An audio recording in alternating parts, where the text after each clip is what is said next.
je montre en fait, je vais partir du site Design by Carrefour, où en fait, c'est très visuel. Il y a beaucoup de dessins et tout ça, tu vois. D'accord. Mais let me know when we are live. Mais je compte sur toi pour me connecter à eux, c'est-à-dire poser les questions. On est live, Philippe, on est live. All right. Philippe, yes. So good evening, everyone, and thank you for attending this new session of the new industry design Quotient Industry E-Meet. And this is our 30th session and a very interesting session at that. Today is special.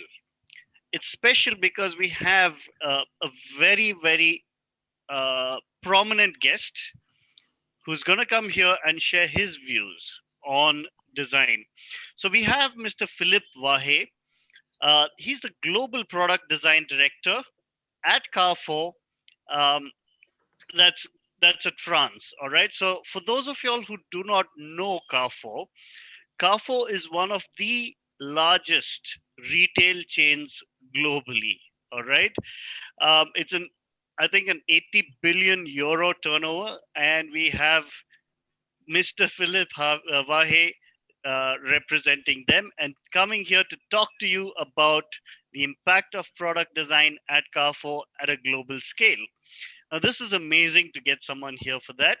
And this has been made real by Thomas Dahl, who's the director of Strat School of Design, India, Bangalore, and Mandar Kale, who's also one of the heads of the product design department at Strat School of Design.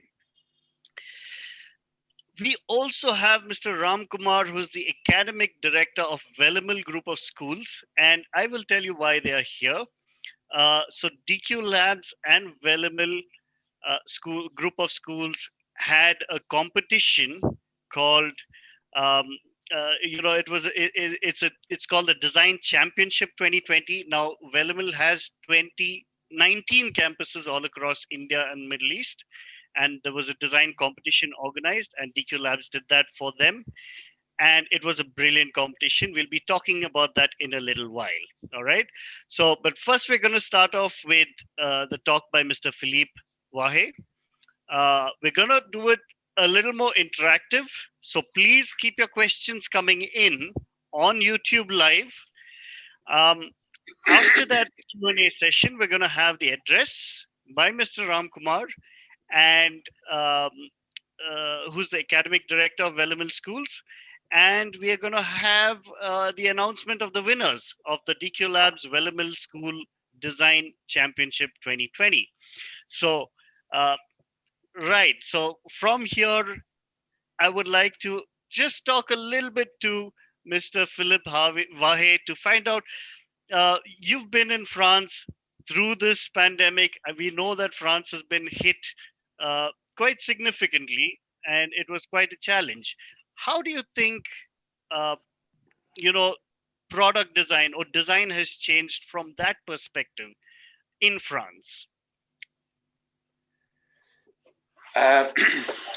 Donc, for me, the design is a part of the product design is a part of culture, and it's is a part also of society and evolution. It means the designer, by creating some new things, have to contribute to the society and the evolution of the society.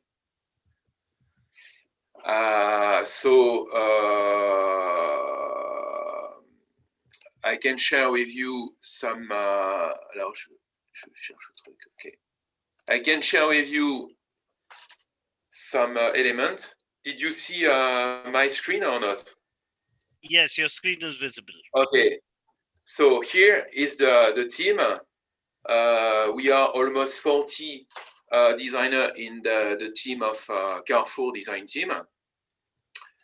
And we create a product for everyday life.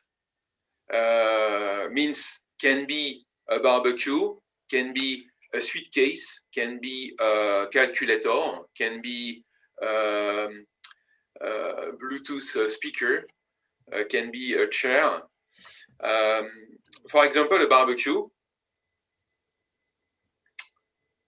We create last year a new barbecue, which is really more easy to use, more easy to assemble and to disassemble. So always the work of a designer starts with a market analysis, means the existing product, because we have to invent better product than the existing product. We also analyze the cost of the existing product. We interact with some user to understand the new needs, because the world change a lot, and the user change a lot. The user need change a lot, and this is a chance for designer to reinvent some new things. And after, we spend a lot of time by drawing some different solutions. It's so important to draw, because by drawing we create interaction with a lot of different people, because by showing some ideas, that creates a lot of discussion with users, with different people, and the discussion, inside the discussion there is a lot of new ideas. So it's the best, one of the best, and one of the best moments as a designer to start to see the product emerging from drawing. It's really I personally take a lot of pleasure and satisfaction in this moment to create, by using drawings, but also by using mock-up, and by using also, for example, a small mock-up, and by using also 3D software. And thanks to all those tools, drawings, 3D software, we, after, in a really faster way, start to also design the tools, the manufacturing tools. So the first part of the tools, always the first part, the first production, the mass production, because this product in only 1 year is the most, it's really the best seller in terms of barbecues in France. It's the most selling barbecue in France. So that was the existing product, and what we reinvent. So before, the product was really complex and really long to do the assembly. So that means it was really difficult to move with the product in a different place, means to have a nomad product. And after, we reinvent the product by reducing the quantity of parts. It's more easy to use, and more there is really more satisfaction for a lot of users. And as a designer also,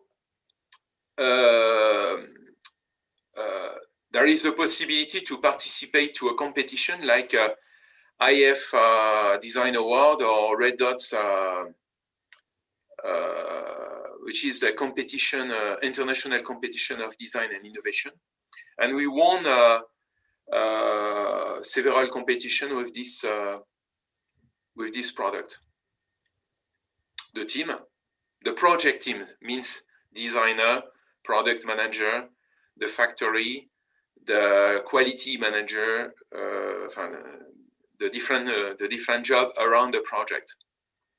Finally, some pictures of the product, and yeah, and also how we also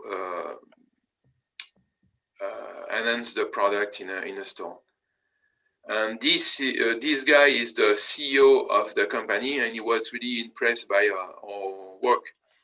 So this is the first example of what we are doing, working for a lot of different users. Another example can be the Nomad Bluetooth speaker. So it's always the same approach. For sure, drawings to see and to interact and to discuss with a lot of users and with also the project team. It's really fun to see how the product and how an idea can born and can the birth of the product at this stage.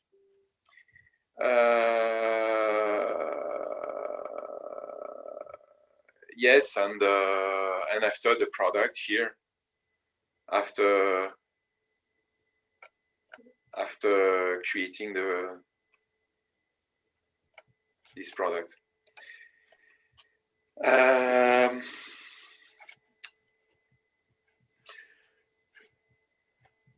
Another example, for example, a chair, which is another typology of product. That is also really interesting to, as a designer, to have the possibility to work with some different typology of product. To work in 1 week on a chair, another week on a suitcase. And so, for example, this is a work around the chair. So in our job also, we looking for pictures who can be inspirational, always drawings to see our ideas, and by viewing the ideas, you can have some other lot of ideas. And after, for sure, some prototype. It's also an important moment to do mock-up, to test and learn, thanks to the mock-up, thanks to the prototype with users. And after, yeah,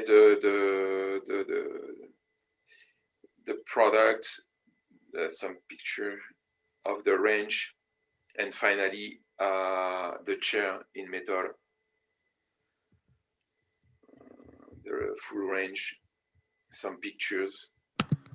So, Philippe, if I may, just here what I see on student, I think that you might understand what Philippe is showing us is that during the process of designing a product, the designer is not only involved at the drawing stage. If you look, everything that is presented by Philippe right now goes from the drawing to the manufacturing and even to the communication. You know, he is showing us the pictures at the end, you know, to put in the catalogs or on the website. So the designer of the product itself is involved all the way. So it means designers working on this kind of project for big companies like that need to know how to draw, how to think, how to use 3D tools, how to go inside the companies and industries in order to check tools, to see how metal sheets are bended, to see how the reflections of the metal are good or not, to check the thickness, to check the sound of the metal when you assemble it. Is it making a horrible doing, or is it making a nice click when you're clicking it? All this kind of all-around design are very important. So please do understand that design is a real complete job where you're not only drawing stuff and giving them to an engineer to deal with it, because if the engineer that you're giving your nice drawing to is bad or have another objective than yours, then your object is going to change, to evolve to something else, and you will not be in control. So as designer, you need to understand what is going to be the process, the industrial process, to transform the raw material into your object, in order to understand what are the real constraints.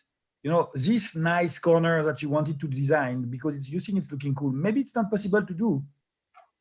So you need to evolve it into something else, because the constraints of industrial production might not allow you to do something like that. So you need to understand all this in order to be sure that at the end, your project is going to be as good as what you are thinking it will. And you need to work closely with the industry, with the companies that are building it, with the suppliers that are furnishing you, that are giving you the metals, the colors, the trims, all the stuff that you are going to use for your material, you know.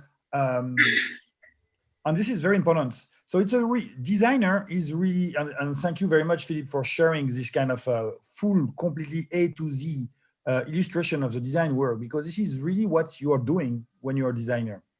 Inside a company, there is many different jobs. There is a job of being inside a design agency, where generally you just do the creativity and you give it to someone and they are dealing with it. But when you're an integrated designer, we call it integrated designer into a big company, you are supposed to deal with your projects from A to Z, exactly like Philippe is doing. And while doing this, you manage to get the performance that Philippe is speaking to us about, reducing the number of parts, reducing the costs, reducing the fragilities in the product, and all this kind of stuff.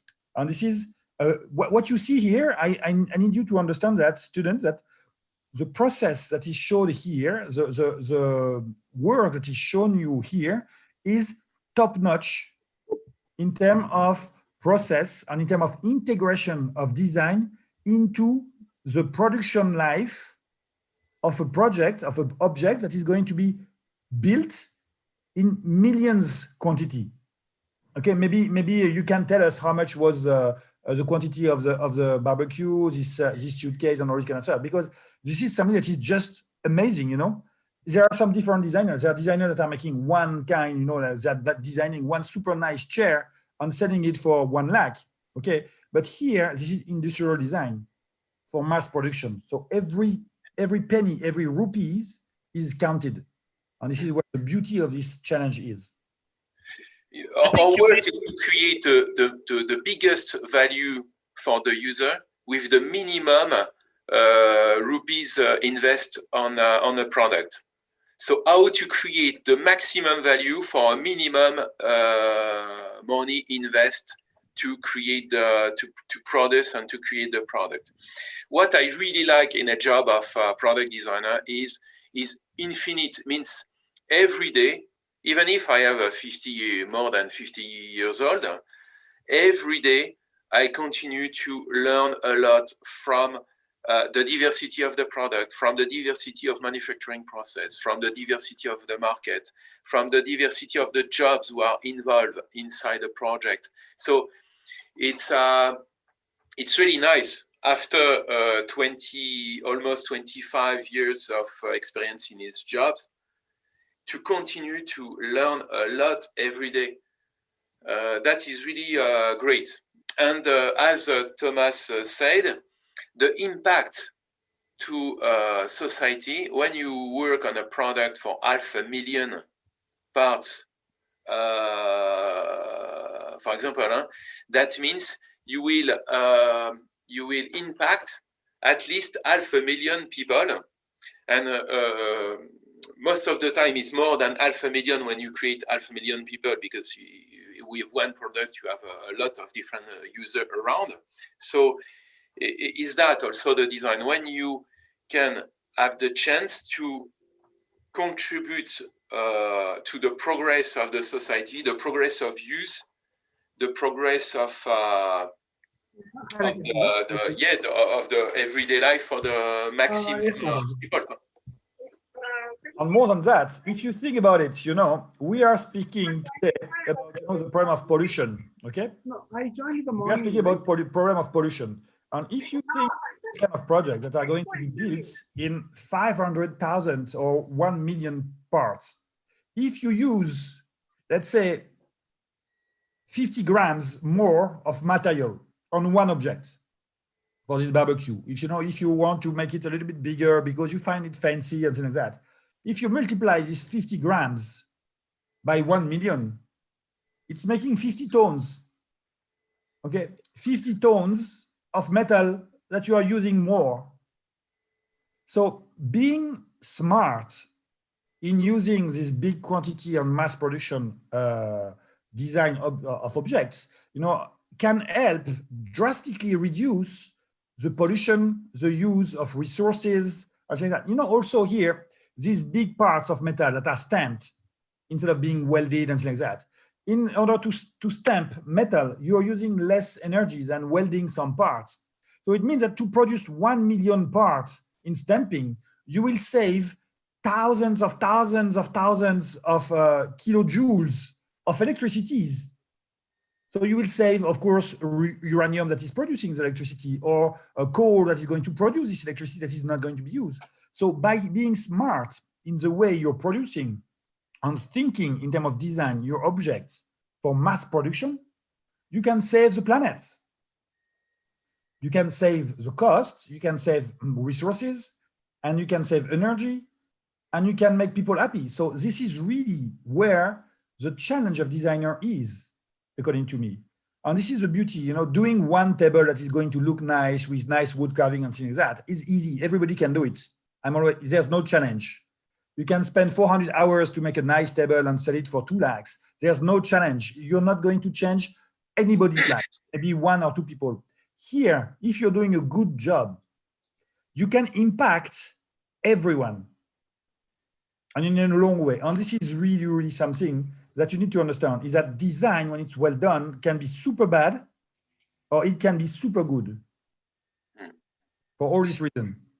Fantastic. I mean, that's pretty interesting. I think one of the most key things that you mentioned is that Philippe mentioned is how the number of parts have reduced, as well as the setup time. This entire setup time. Basically, the life of a person is getting a lot more simpler. All right. Now, from a perspective of Carrefour, you're impacting, millions, or probably hundreds of millions of people all across the globe. But how do you actually understand? Because there's a question that's come up, and I missed who asked the question. Someone's asked whether these products are available in India. Now, how do you decide what products are launched across the world, and whether a product made in a French market, whether it's suitable for India or not? How does that work? I believe a market like India and the culture, I believe the product designer have a role also to enhance the culture of a country through the product.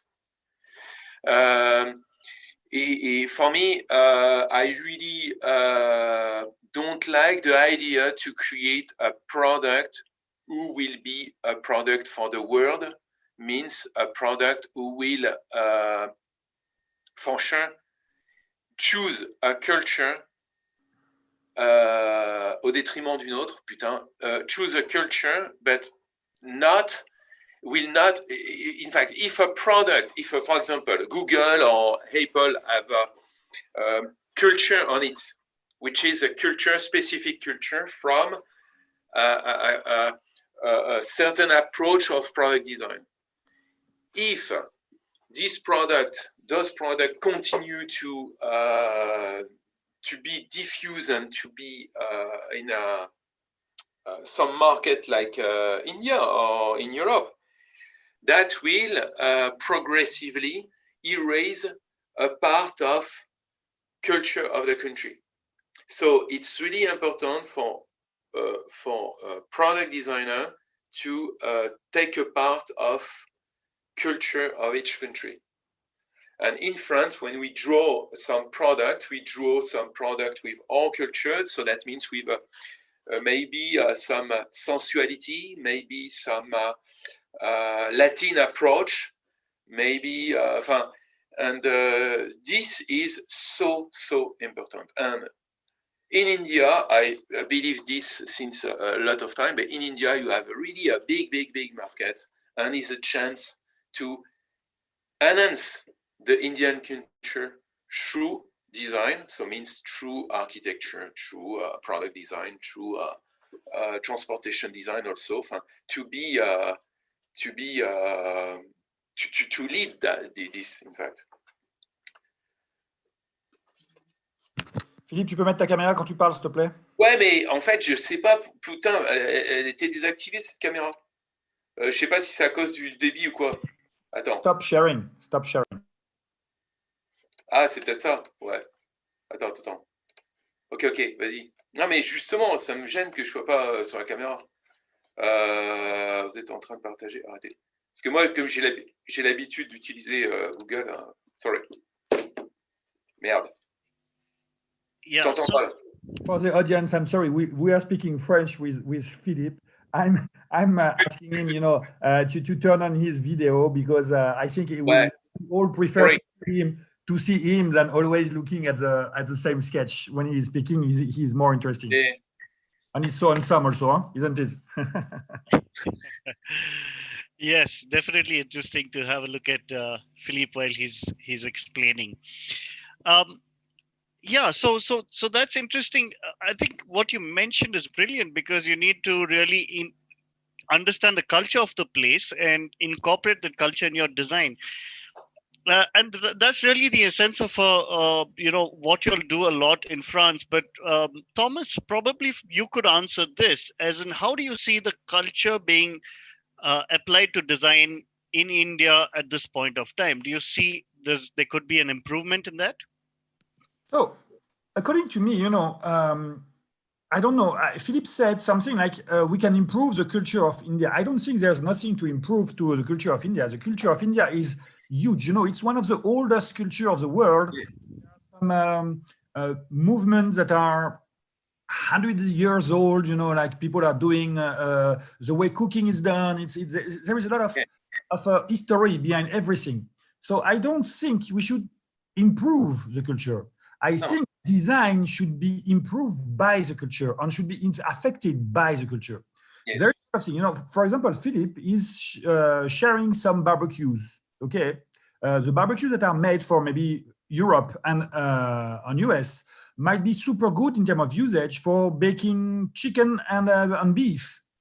If you come to Maharashtra and try to sell these, people will mostly try to cook vegetables on it, because Maharashtra banned beef. Okay, now Kerala also, Karnataka is also banning beef. So it means that you will have to make a vegetable-friendly barbecue, which means the grids might be smaller. There might be more toothpick because so the usage of the experience of the product will evolve according to what people will do with it.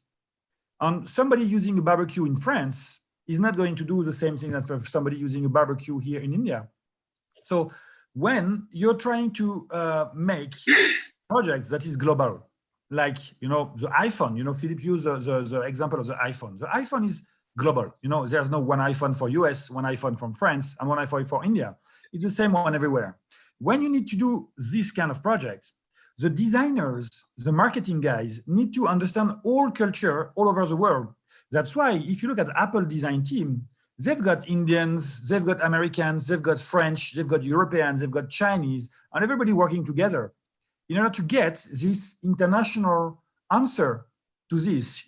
Red, for example, if you put something red, the value and the spirits behind the red color all over the world is different. In France, it's fury and passion. In India, it means something else. In China, it's death.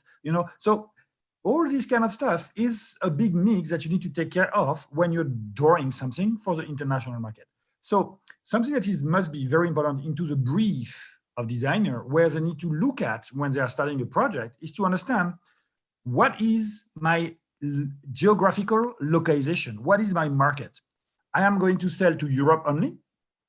Am I going to sell to Europe and China? Am I going to sell to Europe, China, and all the Asia in between?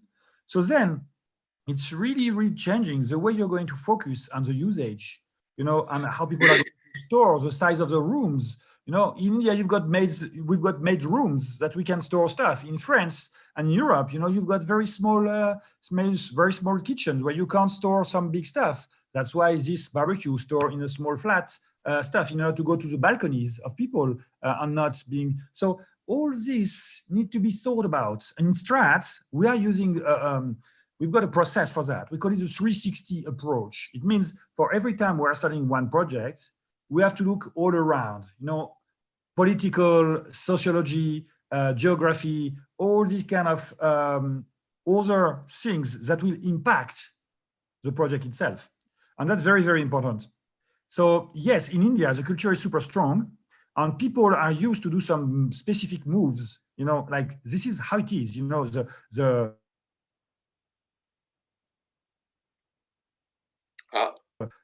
the way you broom, with these small brooms, I don't know how you call them, the small ones where girls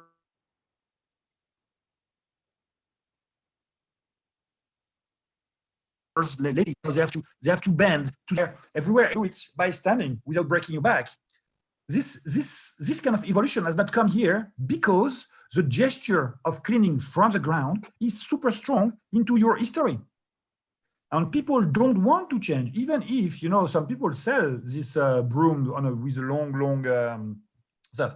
But most of the people will continue using the small ones that are breaking your bones. And this is how culture can make you fail and completely fail a project launch if you're not looking into this.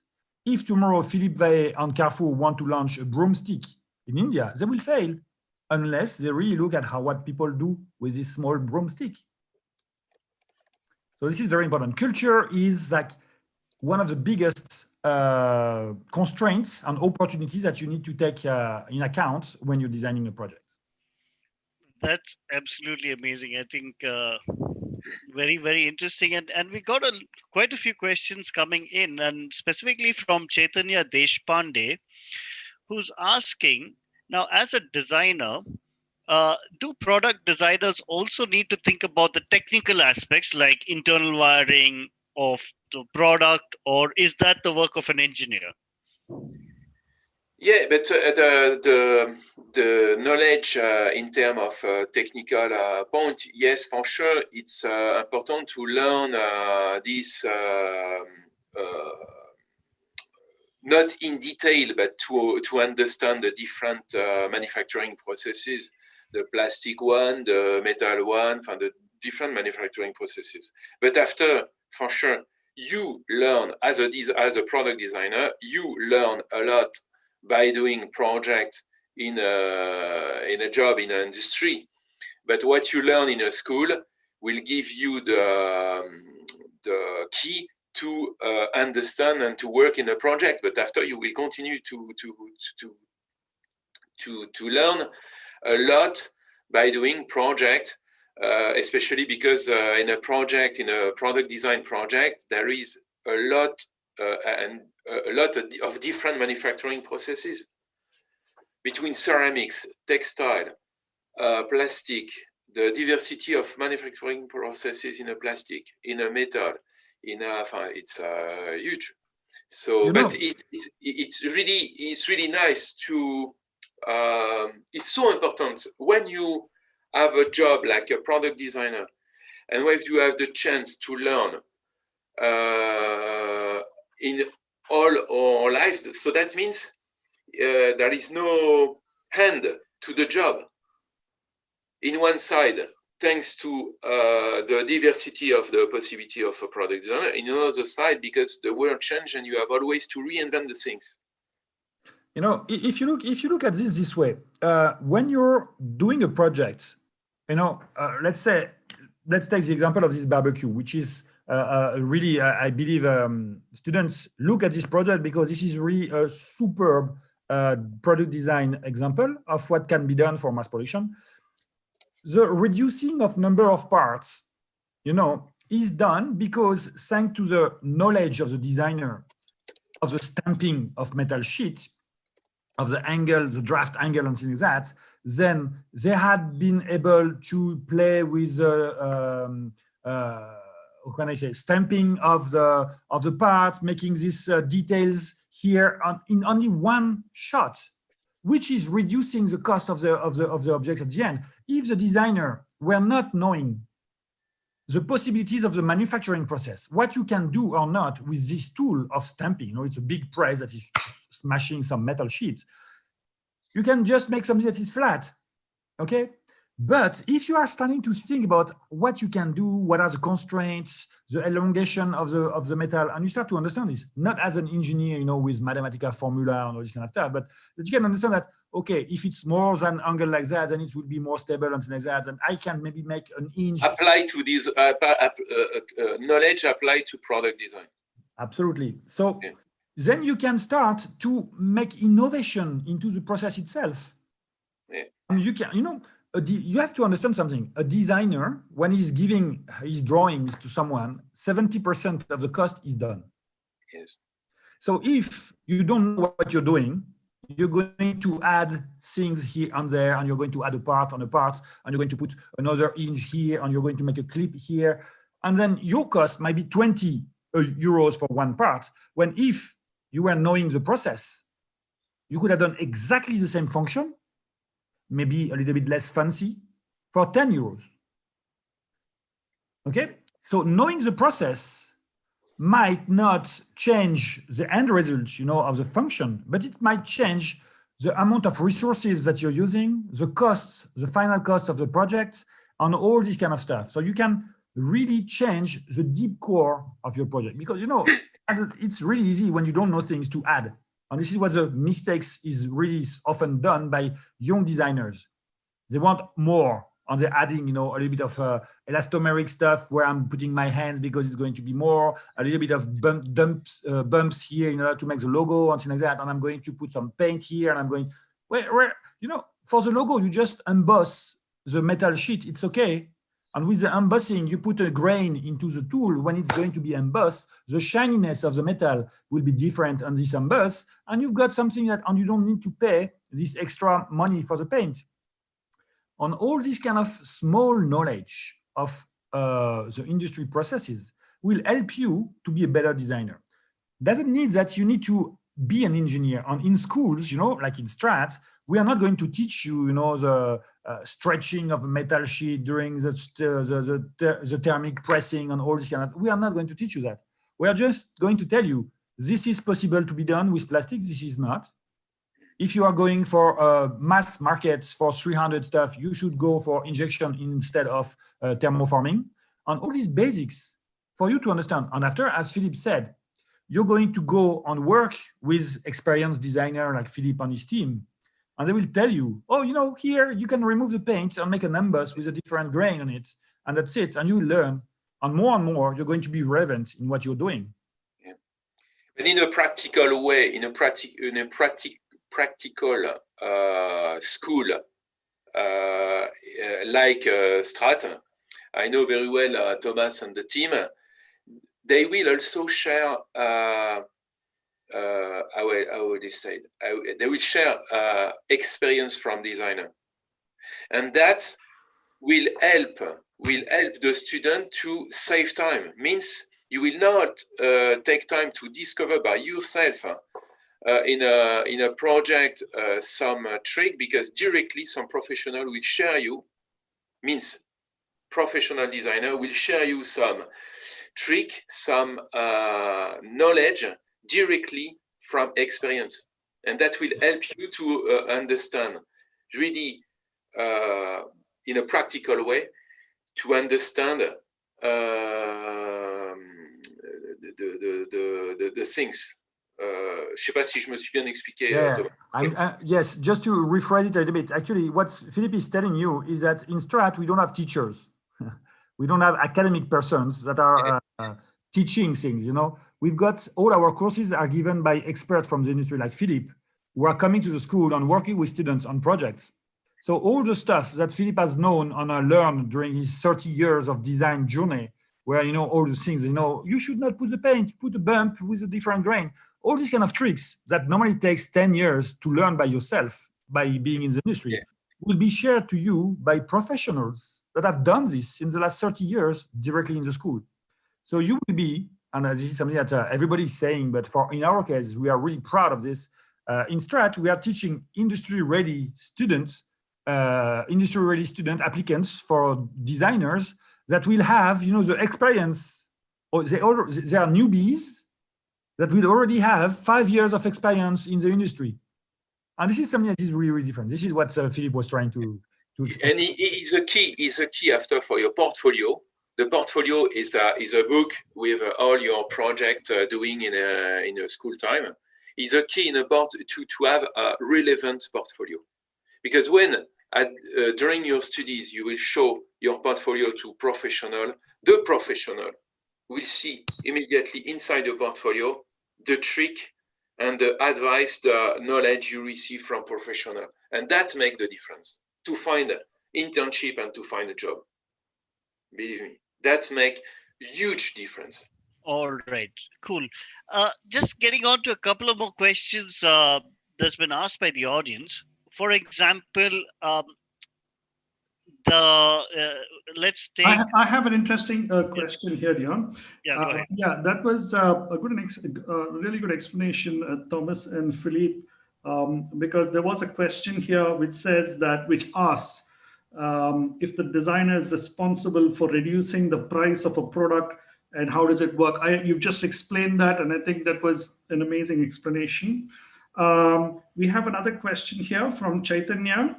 On an average, for the products that are developed at Carrefour, how long does it take? How long does it take from, say, design sketching to maybe a finished manufactured product where it comes on the shelf? During the time of a project is an average of 1.5 years from the white page to the product in a store. But our priority is not to go faster as possible, but our priority in a product design at Carrefour is to reinvent a really better product. So if we have to take more time than 1.5 years, suppose 2 years or 2.5 years, we'll take more time, because never we will launch a product if the product is not really better than the existing one. Because our job is to create a bestseller for a maximum quantity of users, and thanks to this, all of those users will coming more and more into our store. So the priority is not the time at Carrefour, but the how we contribute to the progress of use. That is the priority.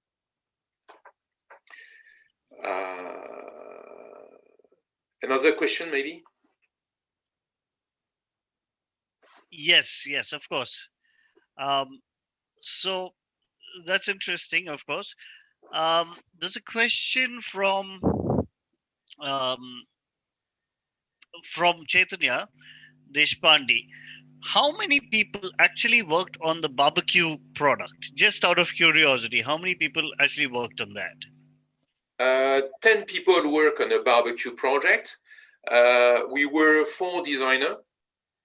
And after some other job like quality manager, so means a person in charge of the quality, to a person in charge also of the marketing, was in fact the guy who was also product manager. After we have also a sourcing manager, means a person in charge of relation with the factory. So yes, approximately 10 persons, which is a lot. Most of the projects are between 5 and 10 persons. All right. And these 10 people took about how long to design this barbecue set? Approximately how long? Sorry? These 10 people took approximately how long to design this barbecue set or redesign the barbecue set? But we spent 1.5 years doing the barbecue from the white page to the product in a store. But during this time, we have also some other projects to do. In fact, we were not in 100% of our time in only one project. Generally, in the industry, how it works. in the industry, you can imagine at the beginning of a project, let's say a project of 1 year and a half will be 3 semesters. Okay, the first semester will see a lot, like 100% of investment of designers, because it will be the creation, the work, and things like that. Okay, so during the first semester, designer will be working 100%, engineers will be working 20%, marketing and things like that will be working a lot. When we are going to grow to go in the time, the work of designer is going to go less because they will have delivered their drawings, their plans, their 3Ds. So the second semester, designer will be working, let's say 40%. Okay, so they will get other projects to fulfill their timeline, and they will start other projects. And then engineers will take over because it will be the starting of developing the shapes and everything. And after that, in the third semester, the designer's job will be nearly finished. It will be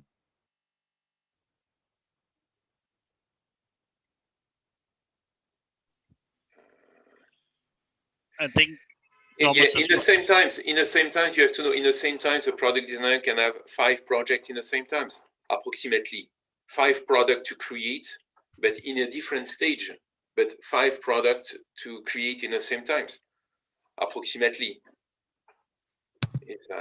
all right. The workload is not the same all along the project. So it's varying. The designer will go from 100% to very small. The engineer will start very slow, very big, and then going middle at the end. The marketing will be very big at the beginning, very low in the middle, and very big at the end. So the curves of loads of work is completely different from one job to another. But everybody's different project at the same time. Okay, we have a question from student Niharika. So Niharika KV is asking, Philippe, let's say, for example, if you were hiring a designer, a student, a young designer, what are the different qualities that you are looking for in a design student? First of all is the envy and the passion and the curiosity about user and product, because thanks to that, when there is a strong curiosity from a person, he will for sure have an interest and he will learn a lot from each project. So it means he will day after day he will become really good in a project. This is a point. But after the other point for sure is the capacity to share ideas through different medias, through drawings, through computers. Because if you have some ideas in your mind, but you cannot share to the others, so that means it will not possible to contribute. It will be difficult to contribute to the project. So is the key how to the capacity, the impact of the designer to the others came from the capacity to share ideas.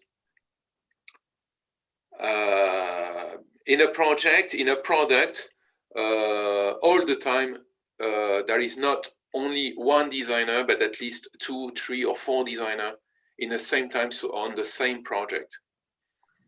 So is really the key, is really so important to have this capacity to share ideas. And the best, the faster, and the best, one of the best media to share ideas at the beginning of the project is the drawing. Because you see your ideas, the others can see your ideas and react, and having also some other ideas is so important.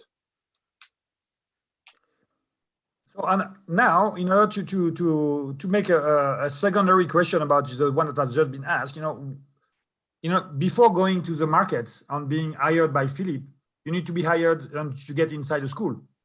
Yes.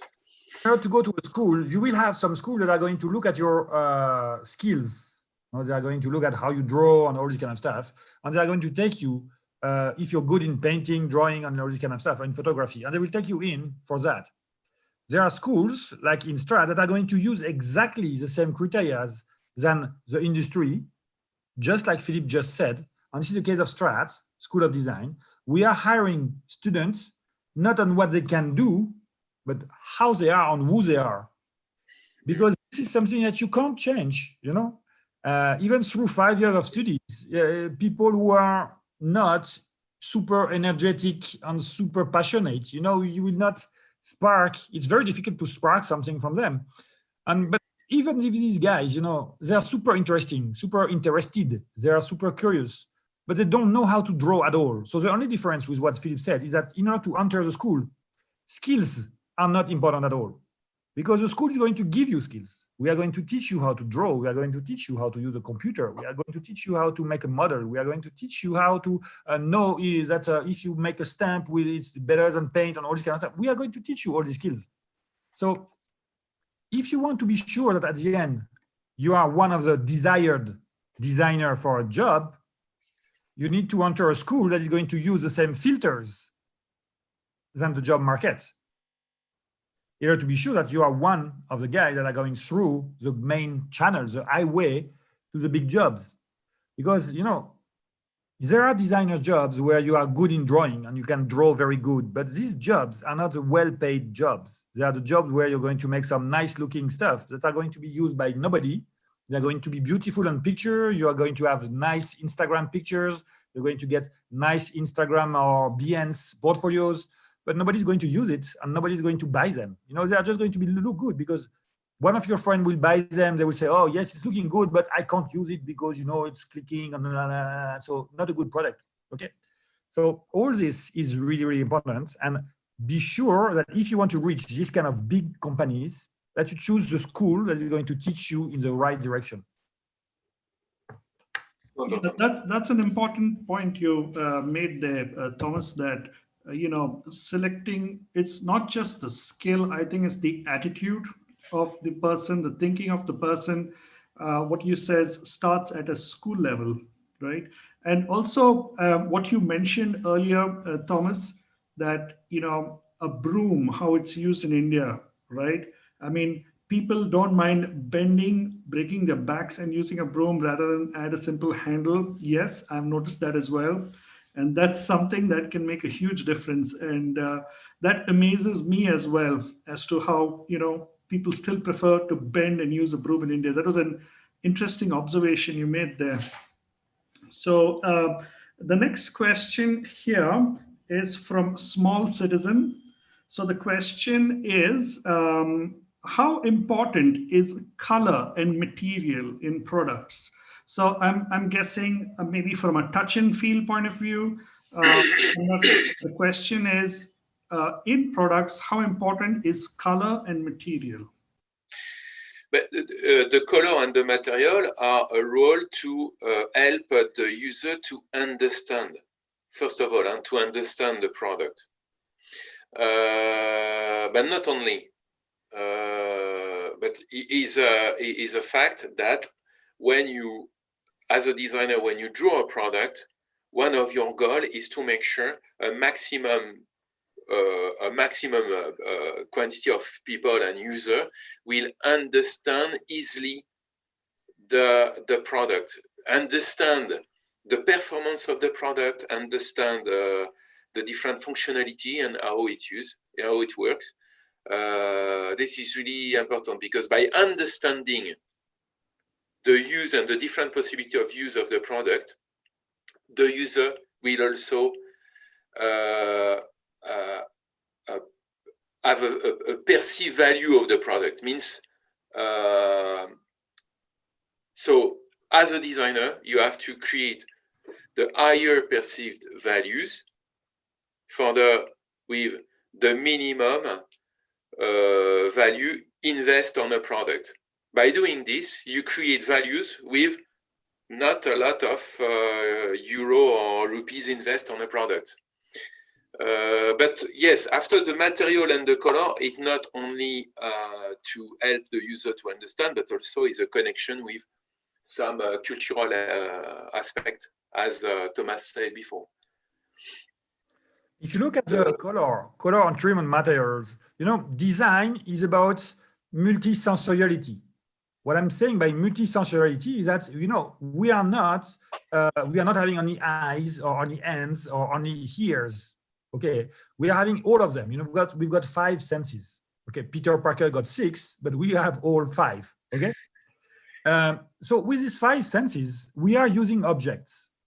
So when you're going to a shop and you're trying an object, you know, you're weighting it, you're touching it. Is it cold? Is it hot? Is it warm? Is it a touch? Is it a little bit itchy? Is it cutting you? You smell it, you know, when you open the box, you know, there is a smell coming, and then you see, and you have to assemble, let's say, this barbecue. Okay, you have to assemble this barbecue, and if you know the legs are red, and the interface to link the legs are red also, it's easy for me to understand red plus red. I'm getting them together. But if the interface are blue when the legs are red, then it's starting to be difficult for me to understand where should I put this, you know? So color, as Philippe said, is very important in the emotional reaction to the object. Okay, and it's also going to help you to understand it. Philippe really, really well explains this. And if you want, I'm sure all of us have had this experience of having a product that you have got in your hands that you can't make work. You can't. You're just like, why is it doing this? No, I'm doing everything, but it's not working because, you know, you have 2-3 clicks to do, and it's not. There's no feedback when you're clicking. You don't know when you're clicking. You don't know when it's locked. And we all have this experience. And then your emotional status concerning this object is going bad. So your full experience with this object is going bad. So your experience with the brand that has made this project is going bad. So you might not go back to this brand again.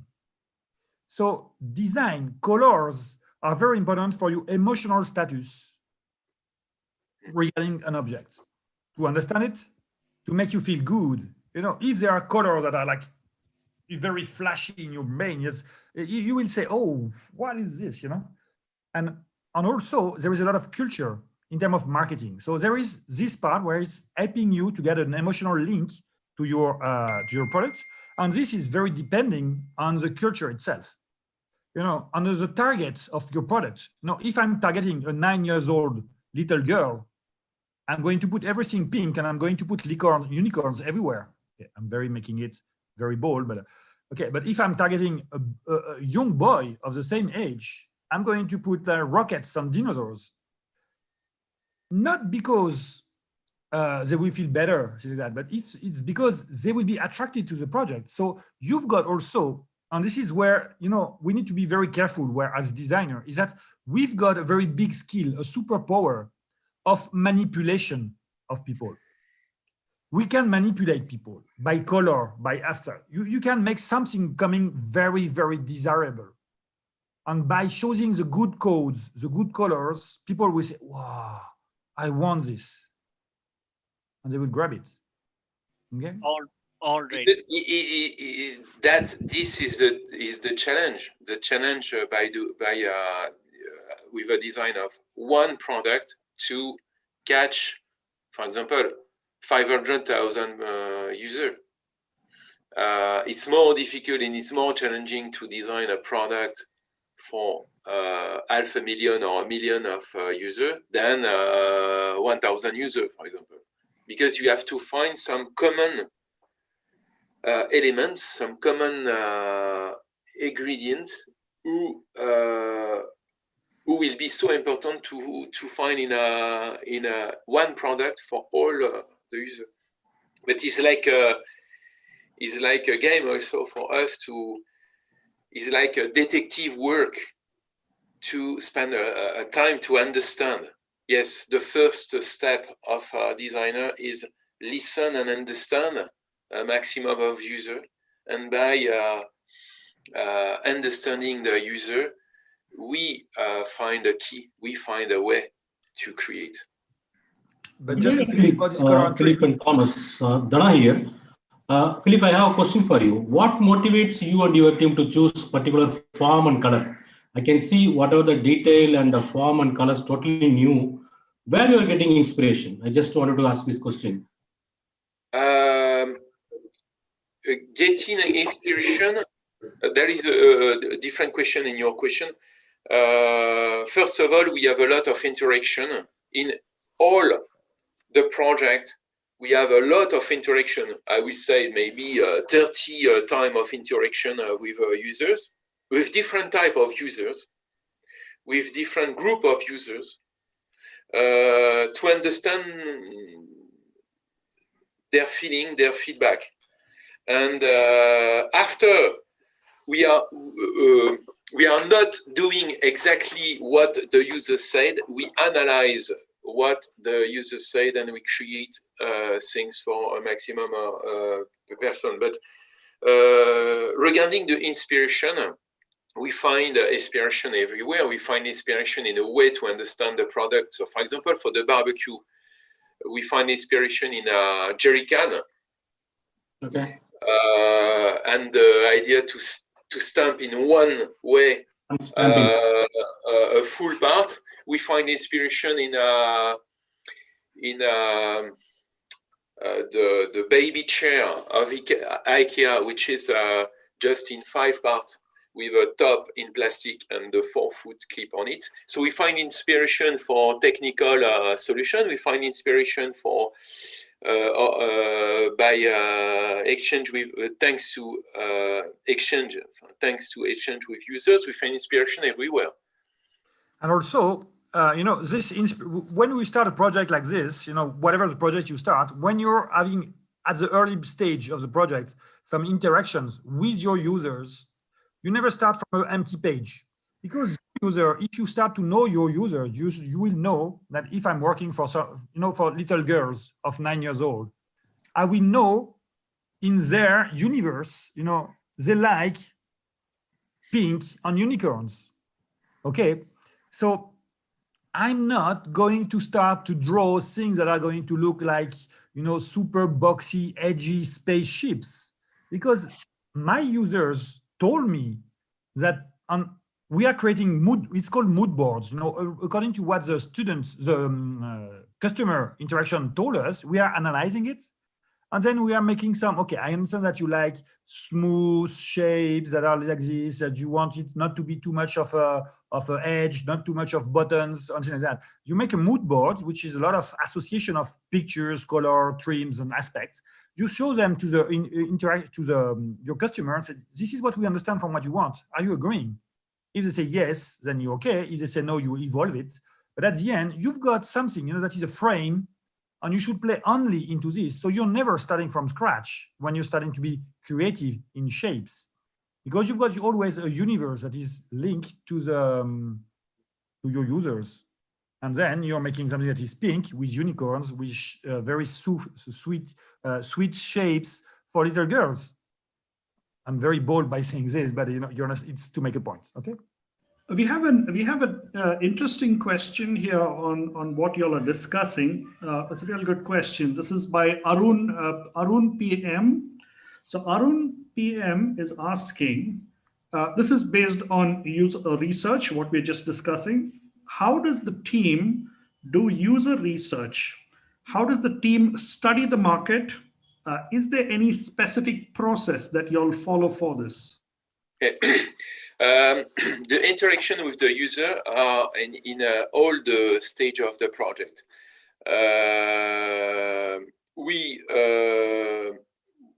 have a lot of different tools to interact with the user. At the beginning, we just doing also observation. Observation means, for example, when we work on a suitcase, we spend a full day in a train station, a full day in an airport, by just observe the user with no interaction. Means like insect on a wall.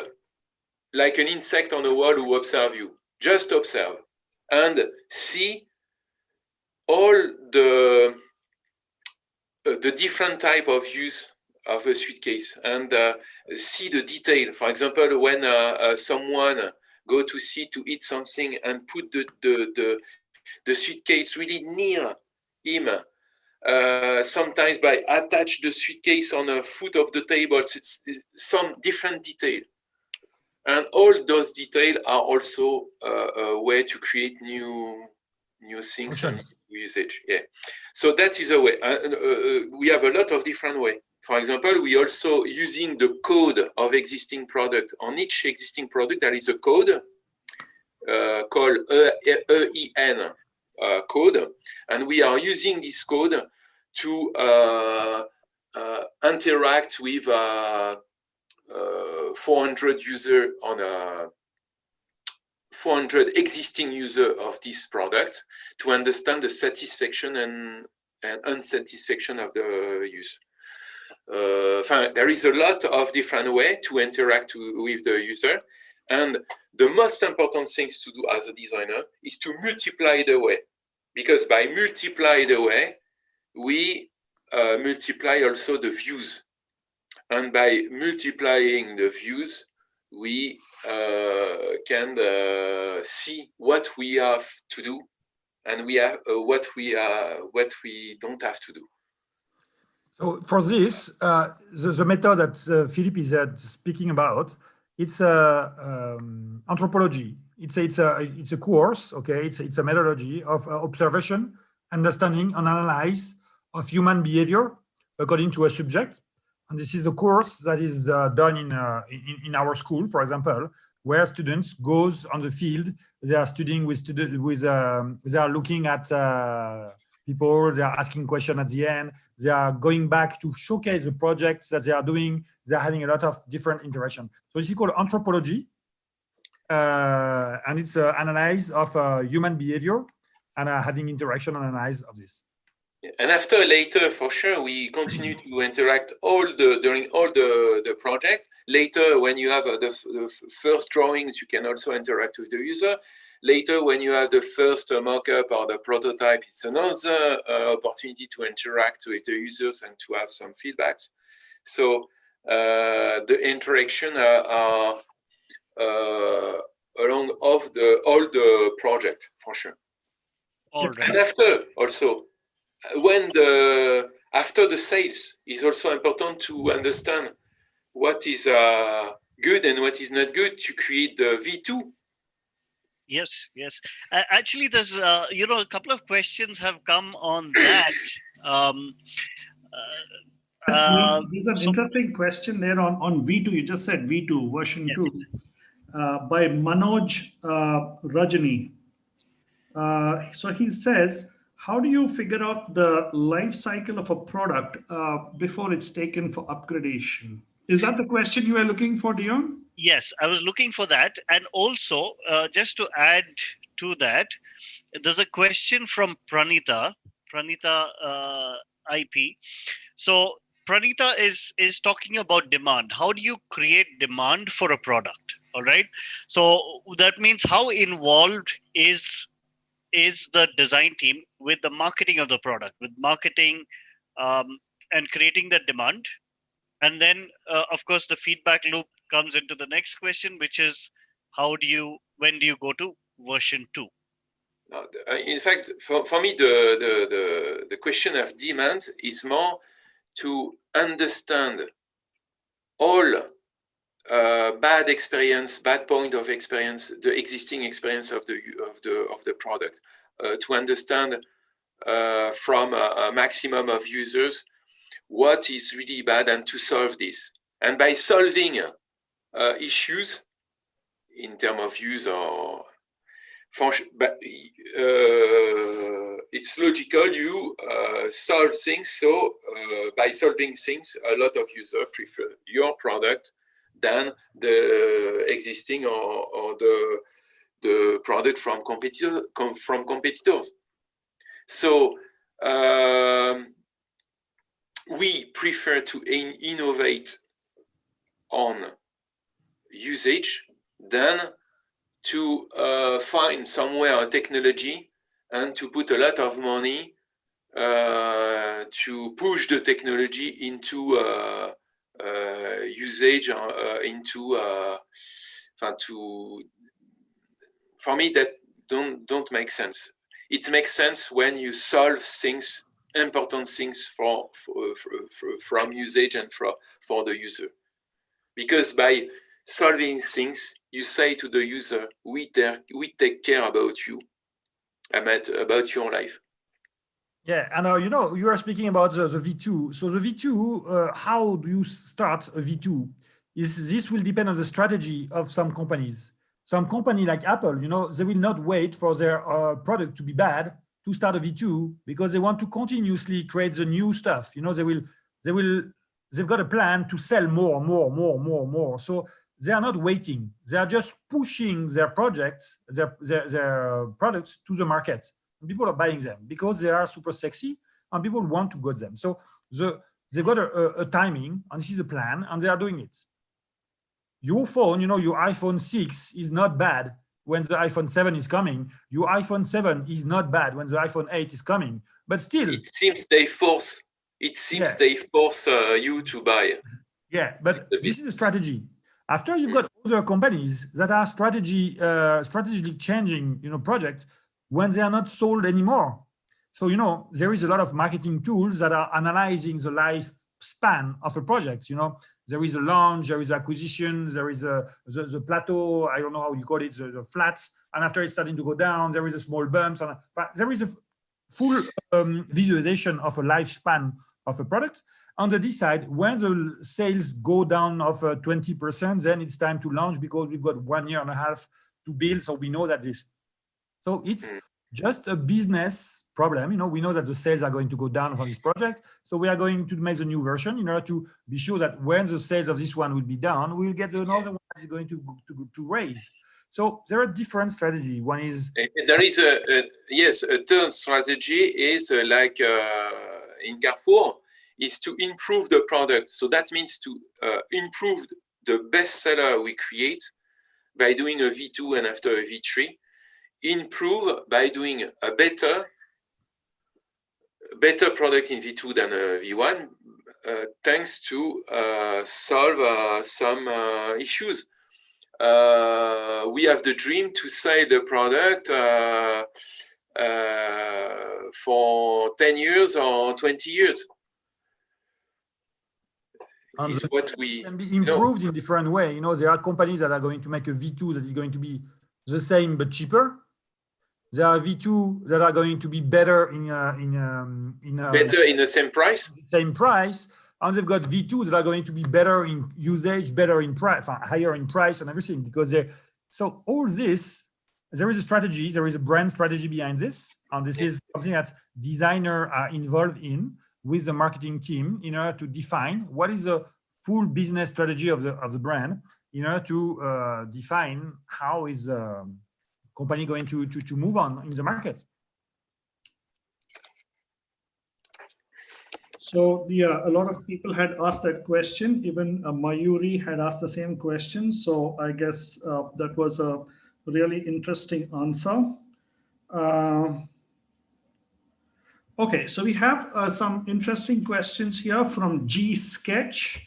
So G Sketch. So during the ideation process of a product. So the question here is, what is the focus?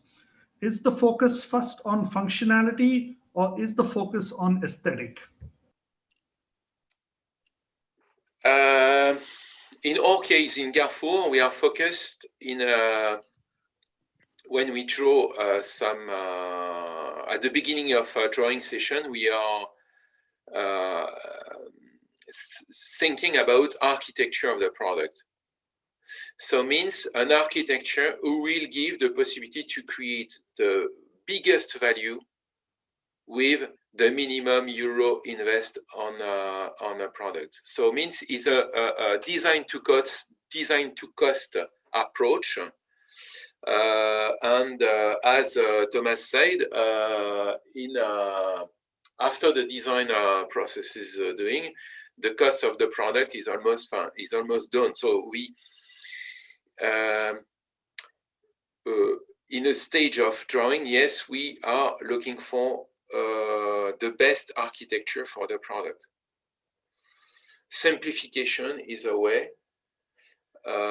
Yes, it's our approach in Carrefour when we are drawing things. How to do better with less euro invest on the production for the product. And progressively later, the style will come in. But first things is the global picture of the product, so the architecture. You know, styling is something that you can't avoid, because you know it's what people will see. So you can't, even if you're doing a super nice project that is super good in usage, if it's looking like crap, if it's really ugly, nobody will buy it. You know, so styling is it's something that you have to do. So you should, it's something that is there. You know, you need to make something sexy. And this is something that students need to understand, is that you can be super good in thinking. If you don't know how to draw, if you don't know how to make something sexy, you know, and shape things, understand why this curve is better looking than this one, how lights flow on a surface and things like that, you will never be a good designer, a complete good designer. Okay, so styling is something that is, you should have it, whatever the project you do. So it should be not even spoken about, because you need to be looking good at the end. So Thomas, we have the next question for you. This is from a student called Rebecca Randad. She says, she's asking, how does Strat help its students develop these skills to support the lifespan of a product? And how do you handle the pressure to deliver a new product that will beat the competition? Basically, it's two parts.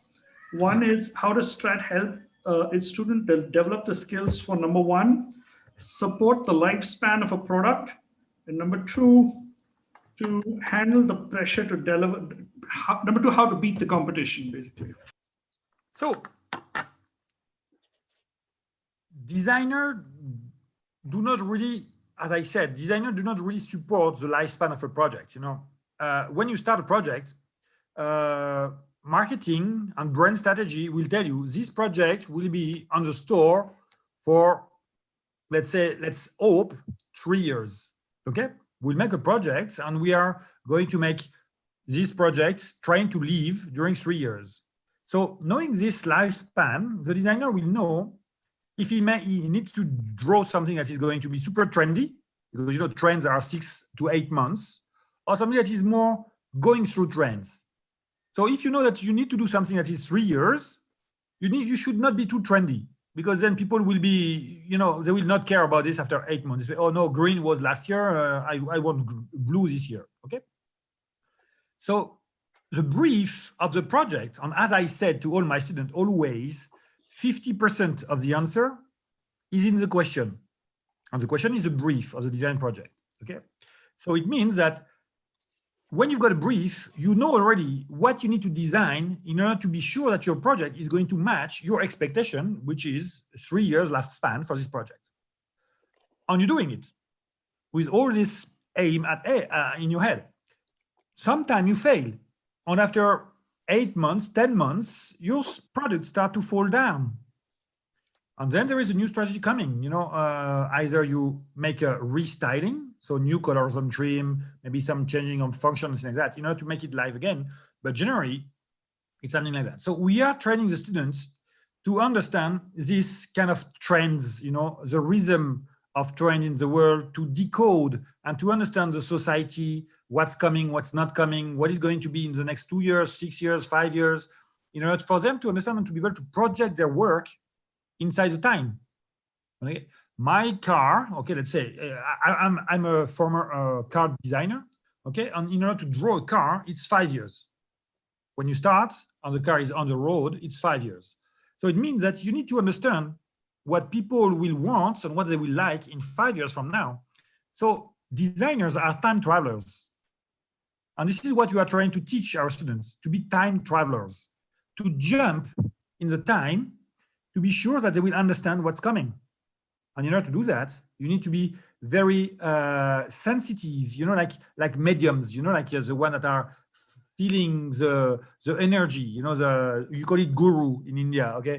So you need to be gurus, you need to feel the trends, you need to be sensitive to the colors, you know, how people are wearing their clothes in the streets, how the people are buying things, what kind of colors they like, what kind of apps they are using, what kind of lifestyle they are trying to have, what is the change in the advertising, you know, of these kind of products. You know, and all this sensitivity is making you like, you know, your skin is starting to feel things, and then you can jump in time to understand what's coming.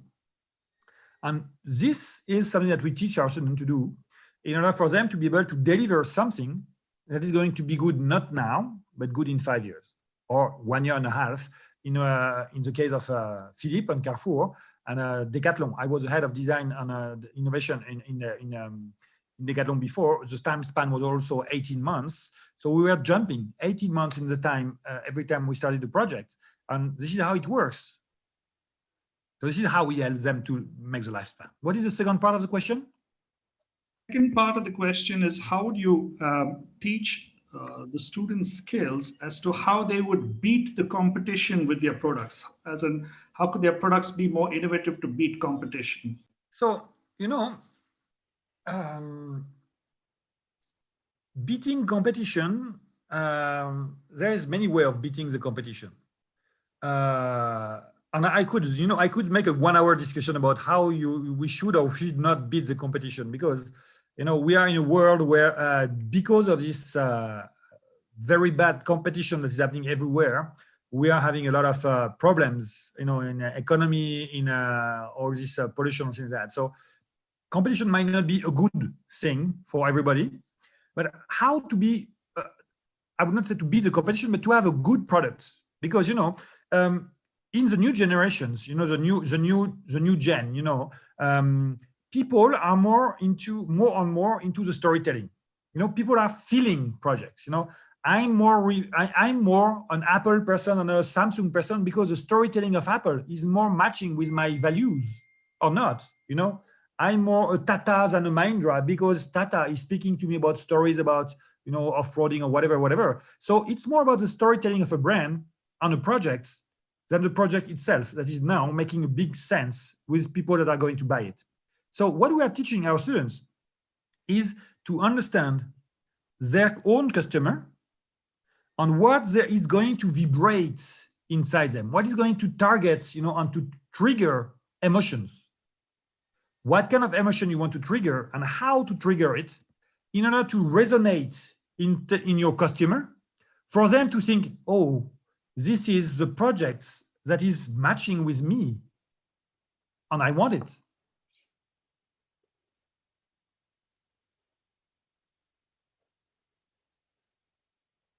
And this is how we do it. We are telling you a story about a project, you know, by the communication, by the project itself, by the way we are showcasing it on Instagram, taking the pictures and all this kind of stuff. And this way will trigger some emotion. You know, designers are big emotion guys. You know, they are playing on emotions.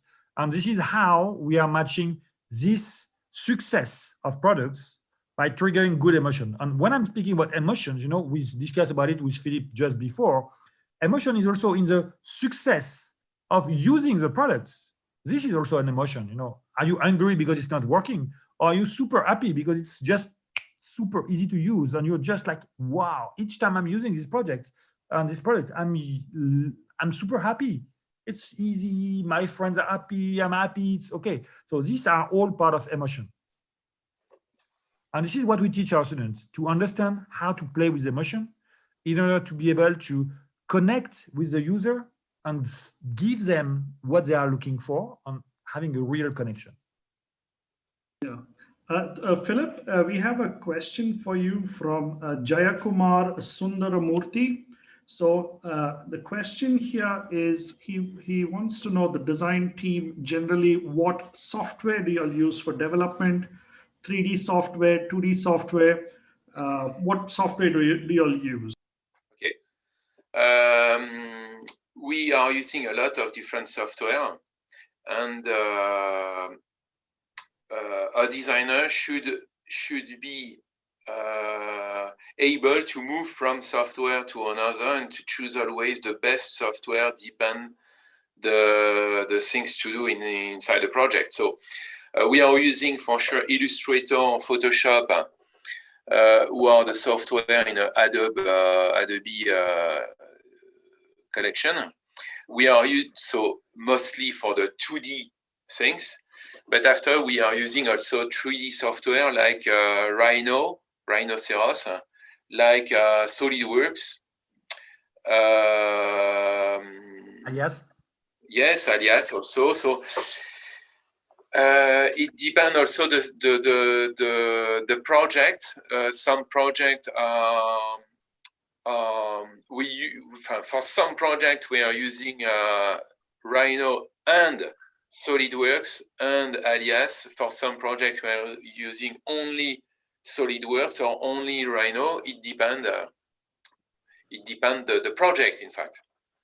And after, for sure, to create pictures, there are some rendering software like Keyshot we are using, which is a software to create a nice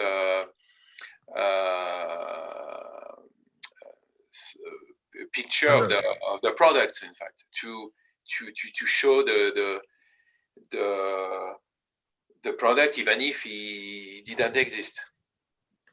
If I can add to that, so all the software that Philippe just named here are the historical projects, the historical software, the one that everybody is using, you know. And there is a big trends evolving from these softwares. There are new software that are coming, you know, more and more. We are speaking about, you know, Gravity Sketch. We are speaking about 360 Fusion. We are speaking about Shaper 3D. We are speaking about all these software that are not as powerful in terms of finalization than the software that Philippe mentioned. But for designers, they are more easy to sketch in 3D, to make some quick, very quick, rough ideas in 3D that are not super accurate, but are super, super quick to be done in order to increase the flow of the project. We are speaking about, you know, Gravity Sketch, which is a virtual reality project, so that, you know, you put your lens and in the space like that, you're sculpting in 3D. And this is some new tools that are coming. And even if Philippe might not know that, in 3 to 4 years, all these designers will be using this.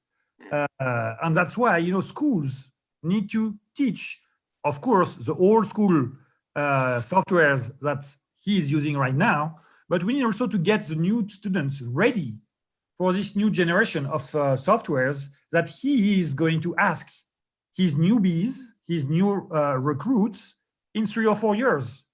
In 3 or 4 years, Philippe, if you ask him the question, he will say, oh, if I'm looking for a designer now, to hire a designer, you need to know how to do Gravity Sketch and all this kind of stuff. He's not telling this right now. But when we discuss with them, you know, and this is what we do very well in Strat, we are discussing with the industry to be sure that we are matching with what they are going to, you know, I spoke to you about being a time jumper, a time traveler. I'm traveling with the industry to understand what they are going to need in 5 years, what kind of profiles they're going to need in 5 years, because I'm training you now to be ready in 5 years.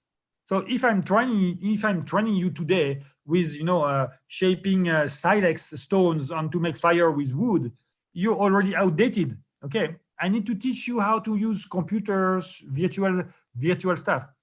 And this is what we are super good in Strat, is to teach all these softwares that are not yet mainstream, because they will be mainstream.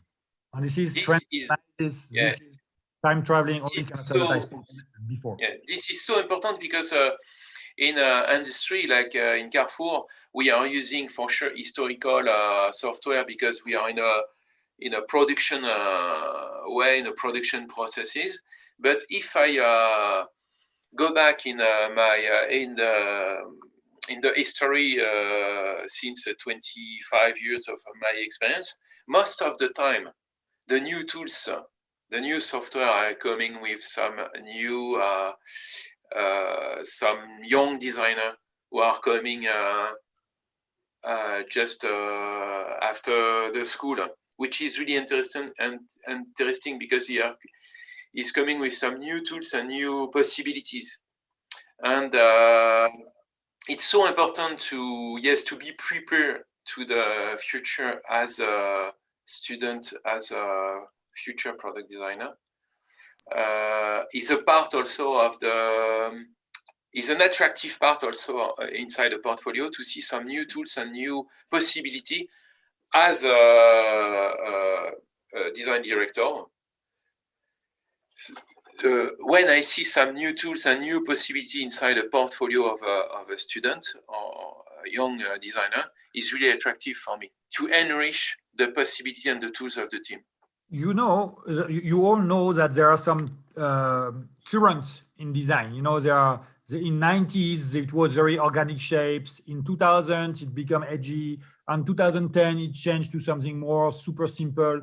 And every time this big evolution in design lexicals and design trends, if you link them to the evolution of softwares, you will see that the use of softwares made it change in the trend. So Blender, Gravity Sketch are going to make some new designs. They are going to make an evolution into the styling of the coming years. So because these tools got not the same possibilities than others, they will have their specific design language. You know, I can tell, you know, when something has been modeled on Alias, or it has been modeled on Blender, or it has been modeled on a Rhino, because the way you create surface are different, and the styling at the end is different. So using new tools is for design manager, like Philippe said. You said like, oh, we are all using Alias, but these new guys will give us new opportunity to explore for the full team, and maybe will make all my old designer grow to the modernity. So new tools are always welcome. So I'm just going to name them: Blender, Blender Gravity Sketch, Shaper 3D, 360 Fusion, and there is a full list. Okay, very interesting. We have an interest. You all spoke about trends of the future. We have an interesting question here for both of you all. This is by Vashisht Rajani. So she's asking, what are the resources in general? What are the resources or areas or the different areas that you suggest that students can keep up with trends, or what's happening, or what's the trends for the future? And I know that's a very open question, but yeah, something. I'm going to go for it because it's a question that I've been asked by a lot of persons everywhere. You know, all design aspirants, you know, are always asking this: how can I cope up with a trend and things like that? So, of course, you might all know, about Behance. You know about all this Visu, all these portfolio websites. You know, there is Indiefolio, there is all this kind of stuff where you will see the work of everyone. You will have, of course, Instagram, you will have Pinterest, you will have all this. But you know, these softwares, these websites are run by algorithm. Okay, so on this algorithm, when you start to look at red round shapes, they analyze that, oh, this guy likes red round shapes. And they're going to show you more of these red round shapes. And you will see, oh, there is a trend of red round shapes, which is absolutely not the case. It's just an algorithm that is going to show you more of this because, okay, he's liking it. Let's show him. You need to be very careful. So these tools are very, very interesting because they are showing you a lot of work all over the world. That when I was studying design, in order to see some design project, I had to go to Paris. You know, I was in a school that was 200 kilometers from Paris. I had to go to Paris to the National Bibliothèque in order to open some books of design that were not to be found anywhere else. And then I was having like 2 hours to look and to take pictures and to maybe photocopy the books and come back to the school and share with my friends. And this was our only exposure to design. So we didn't have so much of inputs on inside, but still we were managing to be creative. Okay, so here today, young students got a plenty of insight coming from all these platforms. That is actually a good thing, but also a bad thing, because if you look at what's happening in the design world, everything starts to be looking the same, because there is a flattening of what's happening. You know, what is trendy is in 4 or 5 websites, and everybody's doing the same. There is 4 or 5 trendy brands, and everybody try to look at the same. And this is really annoying for creativity. So of course, aspirants designers should look into this stuff, because you can't just avoid them. You know, it's not possible. But you should always keep your critical thinking about it, and try to look in other stuff that are not mainstream. Go and see some design agencies here and there. Go and see some Venezuelan design studios that are not known from anyone. See what they do. Maybe they are super good. They are not maybe just good on Instagram, you know, but maybe they are doing some super good projects. So here, and I'm just linking this to what Philippe said, be curious. There is a very lazy way of, you know, having some Pinterest interaction every day and checking what everybody's checking and being like everybody. And then you will end up having a portfolio like everybody. And then you will be one of the 500 guys that are going to be having a portfolio that is falling on Philippe Vahé's desk. And your portfolio will be one of the 500 looking the same. Or you are starting to get a little bit more hard way of finding shapes and influence, and you're going to read books that are not mainstream. You're going to go on websites that are not mainstream, and then you're starting to get your own personality that is going to be different. And then when Philippe Vahé, after 300 portfolio, will fall on yours, you will say, "What the fuck? This is completely different from what I've seen before," and you'll be hired. Because we are not looking at robots, you know, that can do all the same. Our own designer can. When you're hiring a new designer, you're looking at someone that can change things, that can give you something new, a fresh breeze. And this is how you do it, by not. I'm looking for diversity in terms of designer, because by hiring diversity, I will for sure obtain inside a project some diversity of point of view, and the relevance of the relevance in a project came from diversity of point of view. That is why it's so important to hire diversity. Yes, regarding the trends, it's also really important to understand there are some trends who are just emerging trends.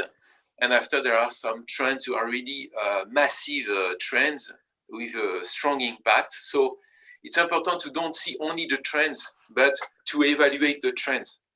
Means if is just emerging, or if it's something really strong with a big impact into the market. So there are some different level of trends. A trend without this level means like danger, because you can have emerging trend. If you are using emerging trends on a massive product, can be really a danger. Means to arrive sooner than the relevance. So yeah, the trends are complex because there's a lot of different level of trends. Interesting. So we have another question here from Vashisht. So Vashisht is asking, from how do you know among all the products, right? Among all the products that you all are researching and developing, how do you decide which are the products that are worth taking forward? Which are the products that are worth investing in? What's your decision factor there? Yes, it's really. Pardon, tu veux répondre, toi? They are here for you, so speak, please. Okay. So yes, choose a typology of product to design to another typology. It depends the potential of this typology of product. So the potential means the potential is what? For example, we design a new barbecues because we also observe on a market the potential. The potential of this typology means the impact. If we work on this typology, we think we can have a strong impact to the market.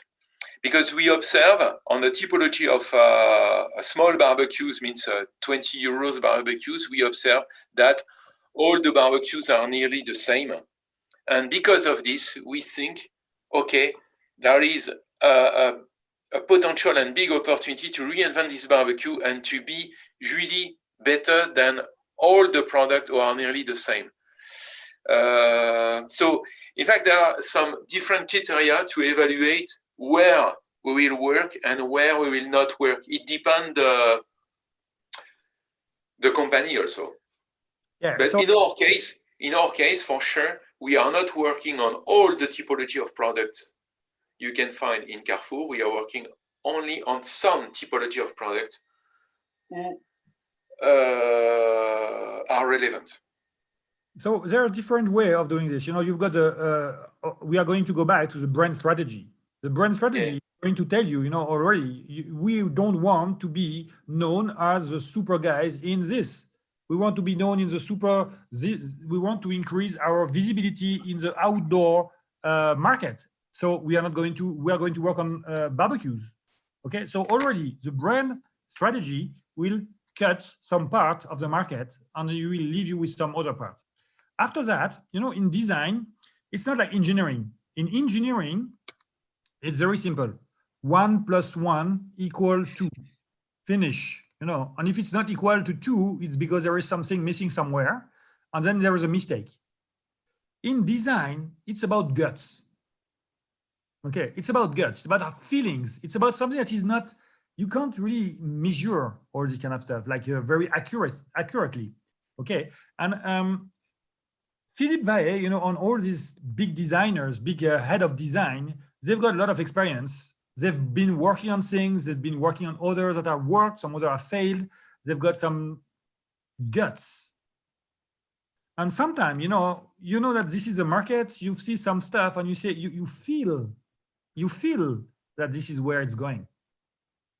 And this is very difficult for companies, you know, sometimes to listen to designers, because, you know, I remember, you know, in Decathlon, I was saying that we should do that. Why, Thomas? How can you explain us that you want us to invest like 2 million euros in this? And I say, I can't explain to you, but this is where it's going. And it's very difficult to be very specific, not to give some numbers, some facts, but you feel about it because you're a designer. You, as I told you, you have been trained.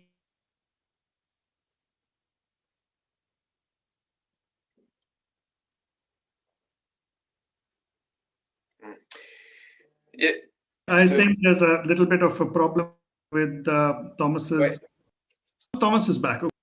Okay. Yeah, So, in fact, as a designer, also you choose the subject. You take a part to choose the subject. Depend also the added value you can create on the typology of the product. So because at the end, for sure, the company pay you. So more you create values for the company compared to your cost, better is. Because that means the company give you with the 1 rupees on you. If you are able to create 5 rupees is really a good investment for the company. So that is also something I take care to make sure we create a lot of values for the user. So the consequence is a lot of values also for a lot of profit for the company, and thanks compared to what we compare to our cost for the company. So that is really something really important, because if you would like to have the company invest on the product design for a long time and to invest more and more, we should have this attitude to make sure we will create more, really more value than our cost. Very interesting. So we have time for one last question. So this is the last question for today before we go on to the second part. Okay. So this question is from Rebecca Randad. So it's for both of y'all. The question is, if you had to go back to being a student, if you had to go back to your school days, right? So what advice would you give the present students in the forum today? What would your thought process be, and what would be the skills that you would want to develop? What would you do if you had to go back and be a student all over again? I would party more.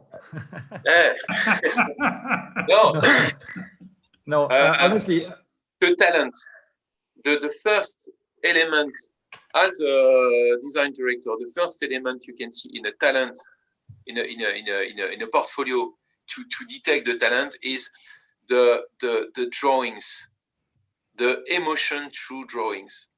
And if you see, for example, a pianist, he's working every day on a piano, and day after day, week after week, months after months, year after year, he is able to share emotion through the piano, to share pictures through the piano, because he's working every day on the piano, thanks to his passion on a piano. So he's also like that as a designer. To be one of the best designer in a market, you should yes, take seriously the drawings. yeah. But So- it's not. And after the curiosity, drawings in one side and curiosity in other side. For me, if I had to go back, there are two things that I would change. One is I would share more my work, because sharing allow you to know where you stand. So it can kick your butt, if you're not good enough, people will not, give you likes on Instagram. So you will say, oh, why are they not liking my work? And then sharing is letting you know when you're doing something good, it will boost you. And when you're not, they will tell you, hey, guy, you're late now. You need to do better.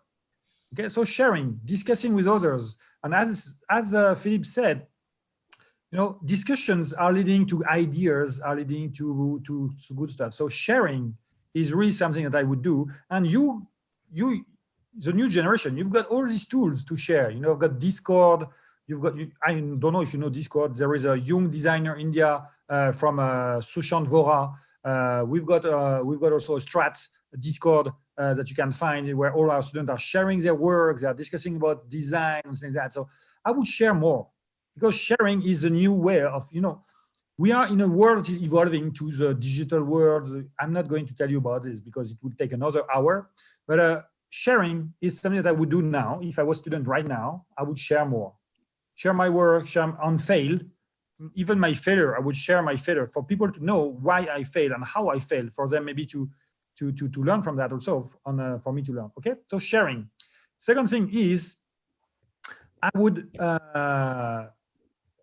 be curious, because I remember when I was a student, I was a car designer. I was a transportation designer, and I was, like a petrol head. So I knew everything about every single car, what kind of lights, what kind of power, what kind of suspension, what kind of this brand, what kind of this, you can get this car in red, blue, red, you can get this kind of wheels, I was a geek on the car, but I didn't know anything about, philosophy, about politics, about science, about poetry, about art history, about all this kind of stuff. And believe me, now it might sound like I'm an old guy when I'm telling you that, but I'm looking at this by being the nurturing of any ideas. Even I'm still a car geek. I'm still working on the car industry. I'm having some project with some friends and things like that. And poetry and philosophy are helping me to be, more close to the emotions that my projects need to create. on being completely blind on this extra design fields is going to make you machines. You're going to draw cars like it has been before, without questioning yourself, without questioning the questions, without wondering why things have been done this way. So I would do this. I would read more things that are out of design. I would read Shakespeare more, even if I didn't like, and I still don't like for all of it, but it's something that you need to know, because there are ideas that are in this kind of books that are interesting for you to think, because this is how the world has been evolving. This has been so much influential in the world like it is today, that if you don't understand all this, you can't work for the future. So I would do that, sharing more and be more interested in all the peripheral stuff around design, cooking, and also, as I said first, I would party more. I think the party more advice was the best. I like that. Yes, maybe. Okay, thank you so much, Dion. Can you take over, and we can go ahead to the second part of the school competitions, Dion? All right, all right. Just give me 1 second. I will pull that up.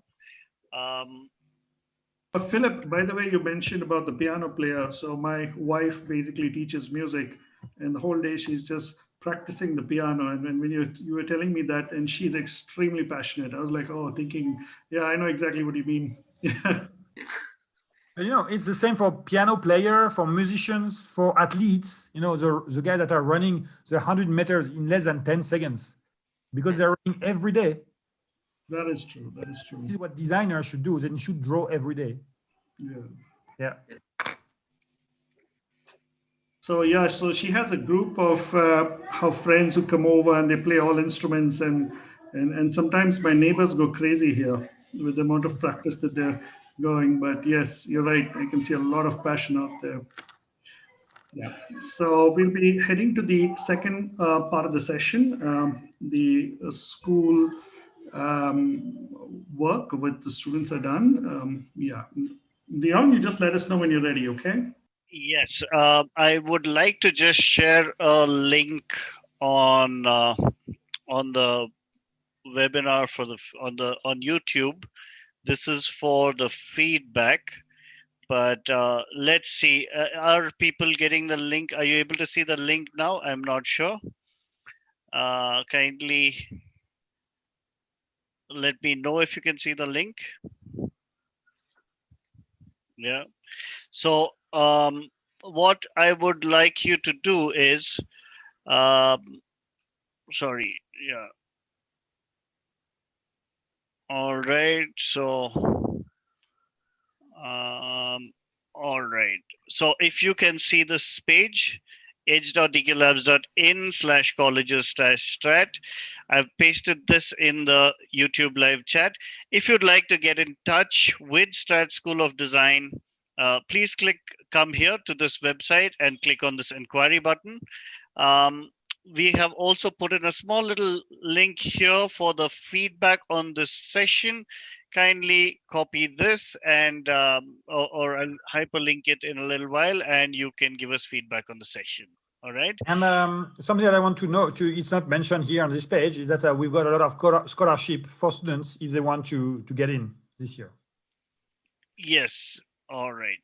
All right. So there's yeah. So we do think that Strat is doing a fabulous job when it comes to design education in India.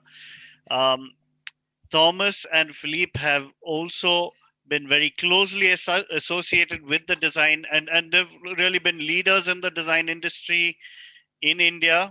And it would be great if y'all could connect with them and find out a little more about how you could contribute in learning to be a designer and contributing to improving the design sense in India. So thank you so much, Philippe and Thomas, but I'd still like you to stay here. We have the announcement of the prizes. So just to give you a small brief of what's happened with with the Velammal Bodhi Campus School, we have inaugurated the Design Championships, the Velammal DQ Lab Design Championship 2020 on the 4th of November, where we've trained students to actually understand design sketching and design problem solving for about a week. There were students of 19 schools or 19 campuses that had participated, with over 250 participants. There were multiple categories: graphic design and industrial design, and 5 concepts were developed per team, and a total of over 1,000 concepts developed. All these teams had their designs reviewed with the design mentors from DQ Labs, and their submissions are published on our website as well. All right. So there are 2 types of winners. There are overall winners and category winners.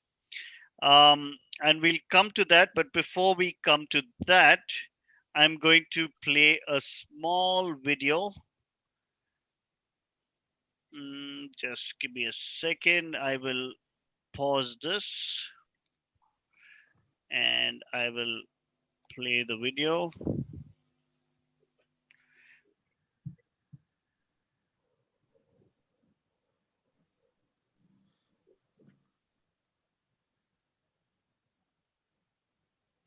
Okay.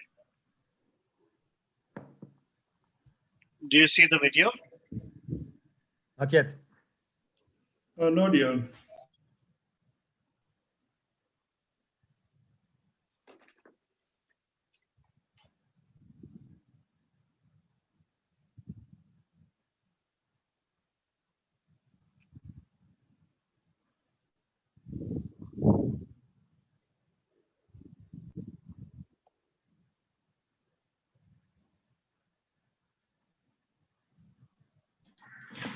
I think, Dion, you need to go out of the full screen mode of the presentation, then only the video will be visible. Right. I'm just going to play the video now. I'm not sure if you all can see it, but let me.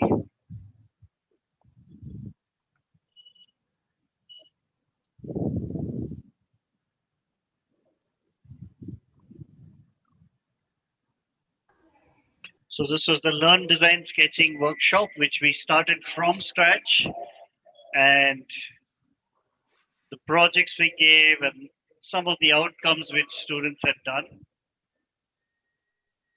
And mind you, these are students from various groups, age groups,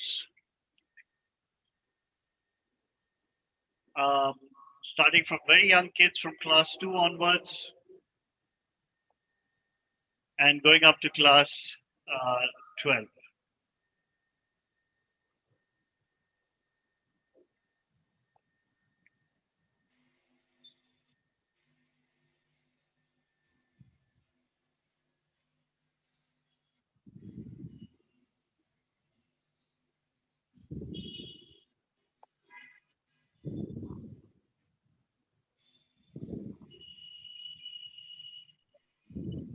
Dear must say and congratulations to Velammal School and DQ for doing this, what they have done. And I'm sure Strat would definitely be like to partnering and mentoring students for some work like that in the future.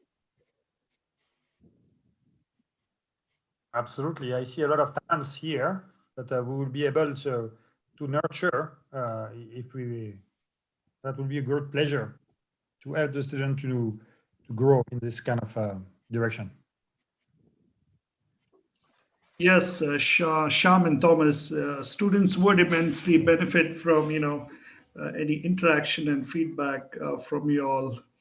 It would be tremendously helpful for them.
All right. Right. So some of these kids that have done this work are really young, and some of them have done some good work as well. And then we've had very interesting aspects shared and thoughts shared. And we would like to have some words of encouragement for these students who've done this work. So if you all can just give a few words of encouragement, starting with Philippe. Yes, it's always nice for me to see the effort of kids and girls and boys, the efforts to share ideas, to share things through drawings, and it's really nice to see this. And I encourage them to continue, because drawing after drawing, it will be more and more easy for them to share emotion and to share ideas. So yes, it's really great to see this. Congratulations. Thank you, and thank you so much, Philippe. And Thomas, would you have some words of encouragement for you? Yeah, I can see that there's a lot of skills that are there, and students might have some posters were really relevant and having some good composition and a good level of communication. You know, there was a message through the drawings. So some of the students might have taken help from the parents, which is good, because like that they can learn more. And it's, you know, in design we are never working alone, we are always sharing things, so that's perfect. And I've really seen some good projects in the video that you just shared. Some students also were speaking. We didn't have the opportunity to hear, the sound was not there, but this little guy and this little girl that were very proudly showing their drawings is also part of the communication. You know, when you've done a project, you need to be able to stand for it and present it. And I think this is really appreciable to see this kind of involvement and energy inside the youth. And we are very eager to see these little talents coming to the door of Strat and giving us the opportunity to work with them and to maybe nurture their super big talents into making them the best designers in the world. That would be a big opportunity for us, and a big pleasure to welcome them if they decide to go for this career of design. Anyhow. Thank you so much, Thomas, for those words of encouragement. We have Mr. Ram Kumar here, who is. Leon, can I add to this something? Just sure. Sort of, it's all right.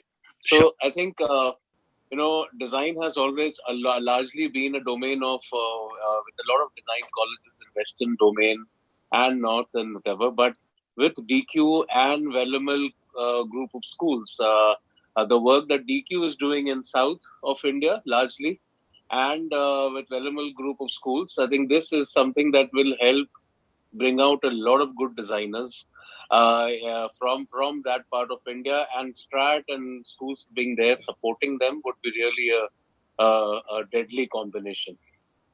Thank you. Thanks a lot, Sham. So that was Sham Singh from Design Mentor. So yeah, so we have Mr. Ram Kumar, who's the academic director of Velammal Group of Institutions. Mr. Ram Kumar, would you like to say a few words?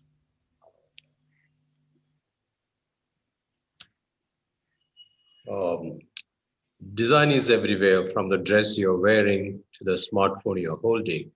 So good evening, everyone. At the outset, my hearty congratulations to all the children who are very enthusiastically participated in the Velammal Design Championship. Your creativity knew no bounds. Some of your designs look very professional, as I saw it now.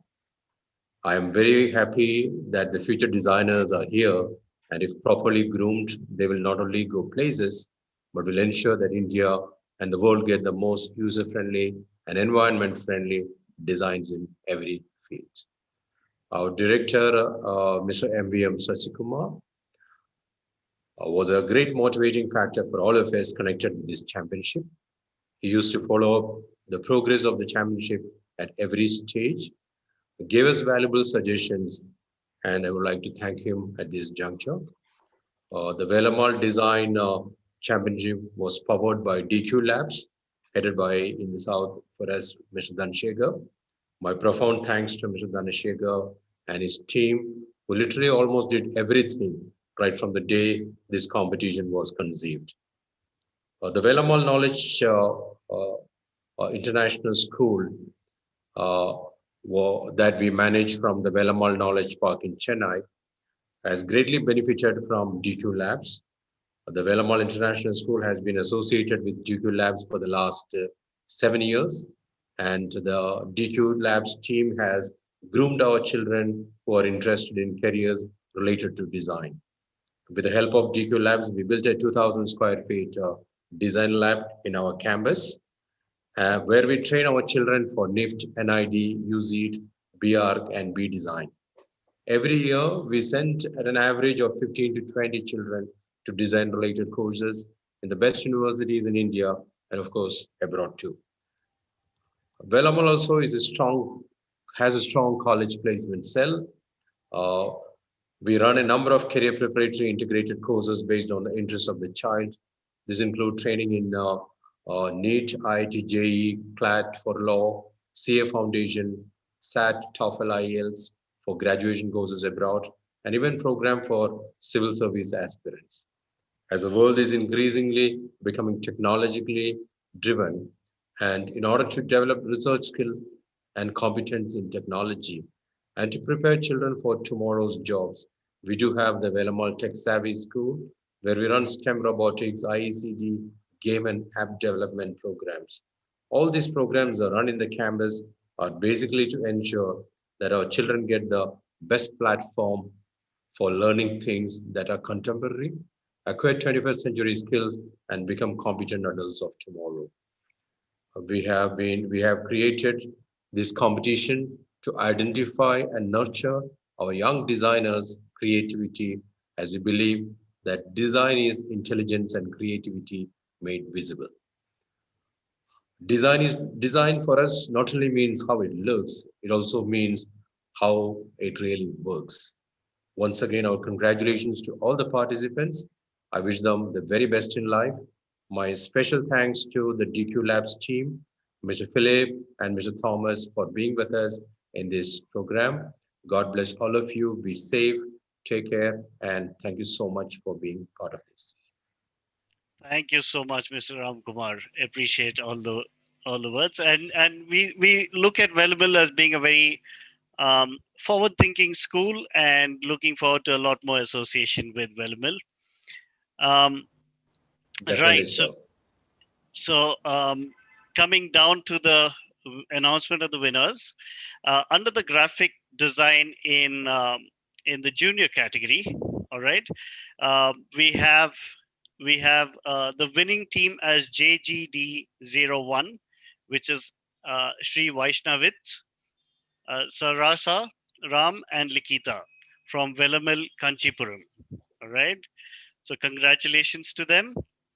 And we have JGD07, Vismaya V. Nair, Divya Darshini, and Sadhana S. from Velammal, Kolapakam. In industrial design junior category, we have JID01, S. Samyukta, Ria Ranjit Kumar, D. Ganishri, all from Velammal, Kolapakam.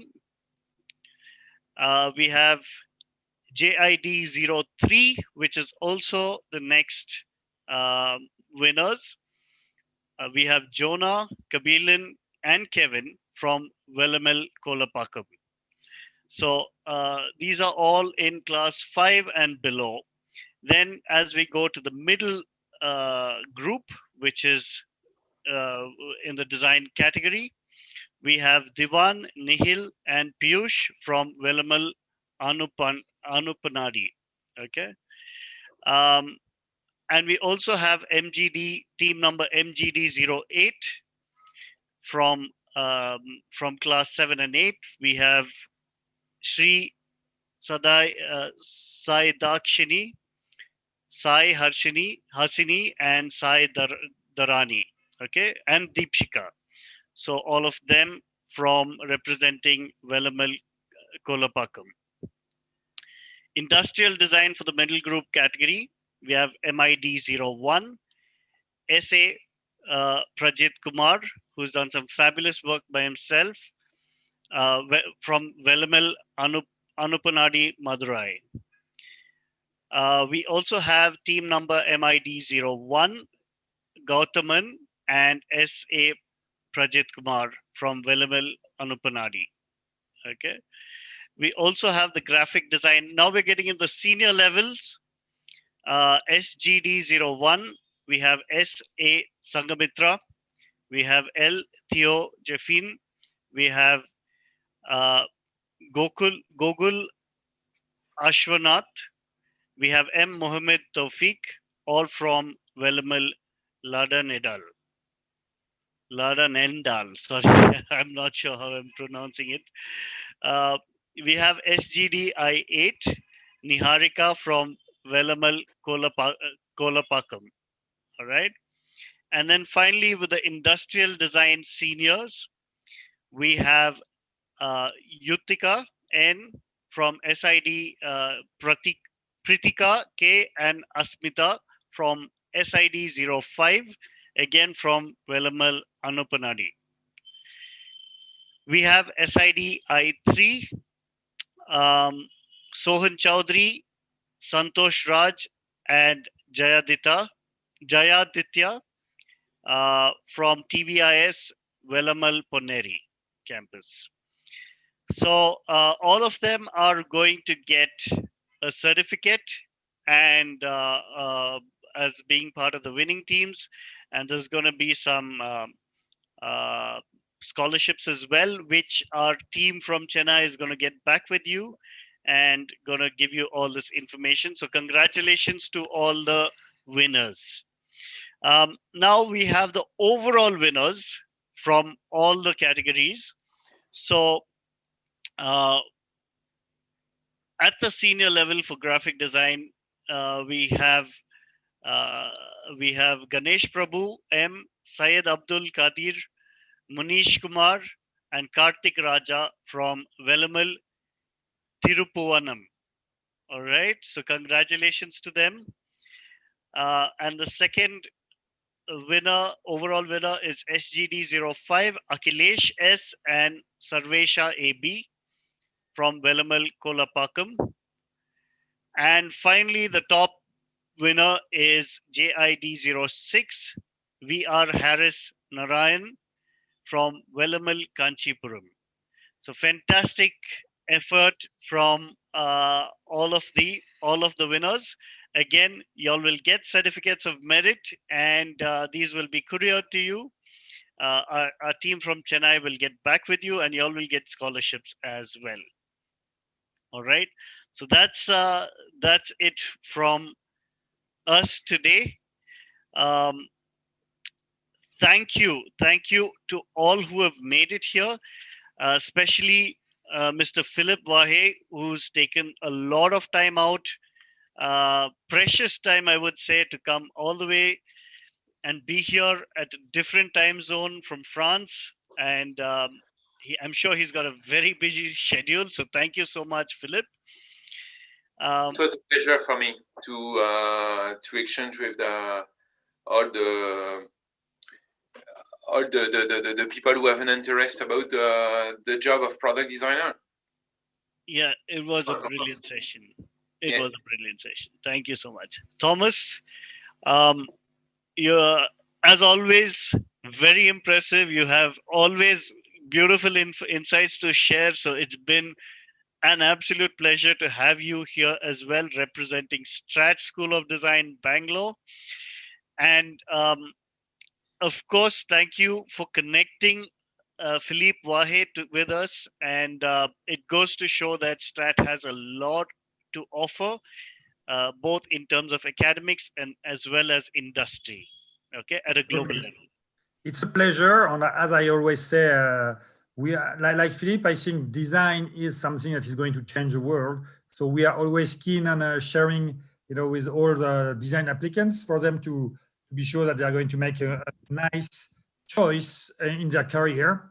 Be sure that they are going to make the good choice. So I'm just putting, if you want to see more about Strat, I'm just putting in the chat. I don't know if it's possible to be seen by everyone.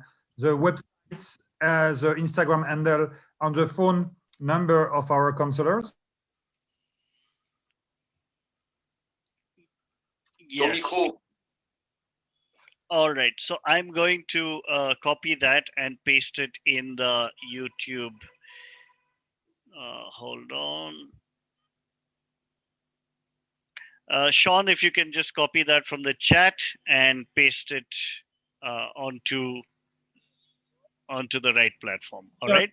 Sure, we'll do that. So one person that's made this happen is Sham Singh from Design Mentor. Sham, appreciate all the trouble you've taken with coordinating this and making sure everything Sure. goes smoothly. Thank you, Dion.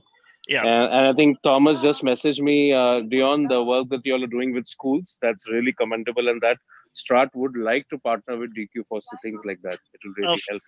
Of course. I think we should. Yeah.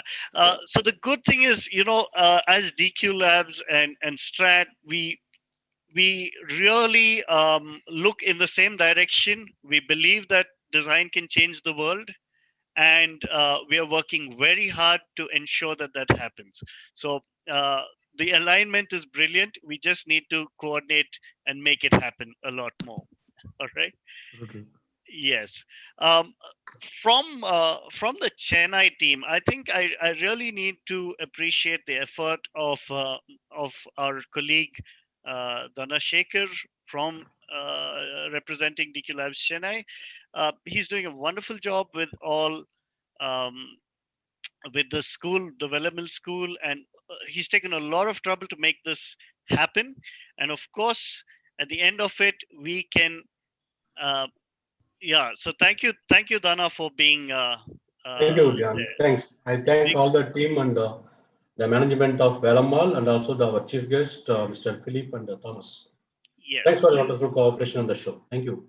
Yes, and finally, we would like to thank the team from Velammal, Mr. MVM Sasai Kumar, who's the director of Velammal Education Trust. Mr. Ram Kumar, who's the academic director, who spoke with us earlier. Mr. G. Prabhakaran, who's the executive director. Mr. Kotanda Raman, who's the senior principal, and Mrs. Hemalata, who's the headmaster, who's really worked closely with us. A very special thank you to her, who's worked to Mrs. Hemalata, who's worked closely with us to make everything happen. Right?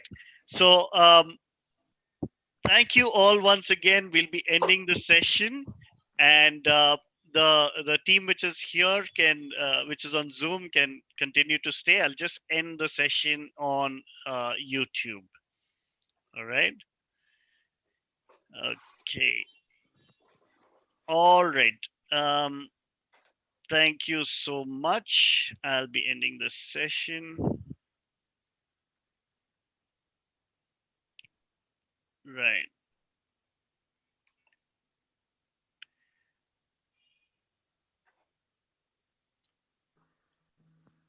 Okay.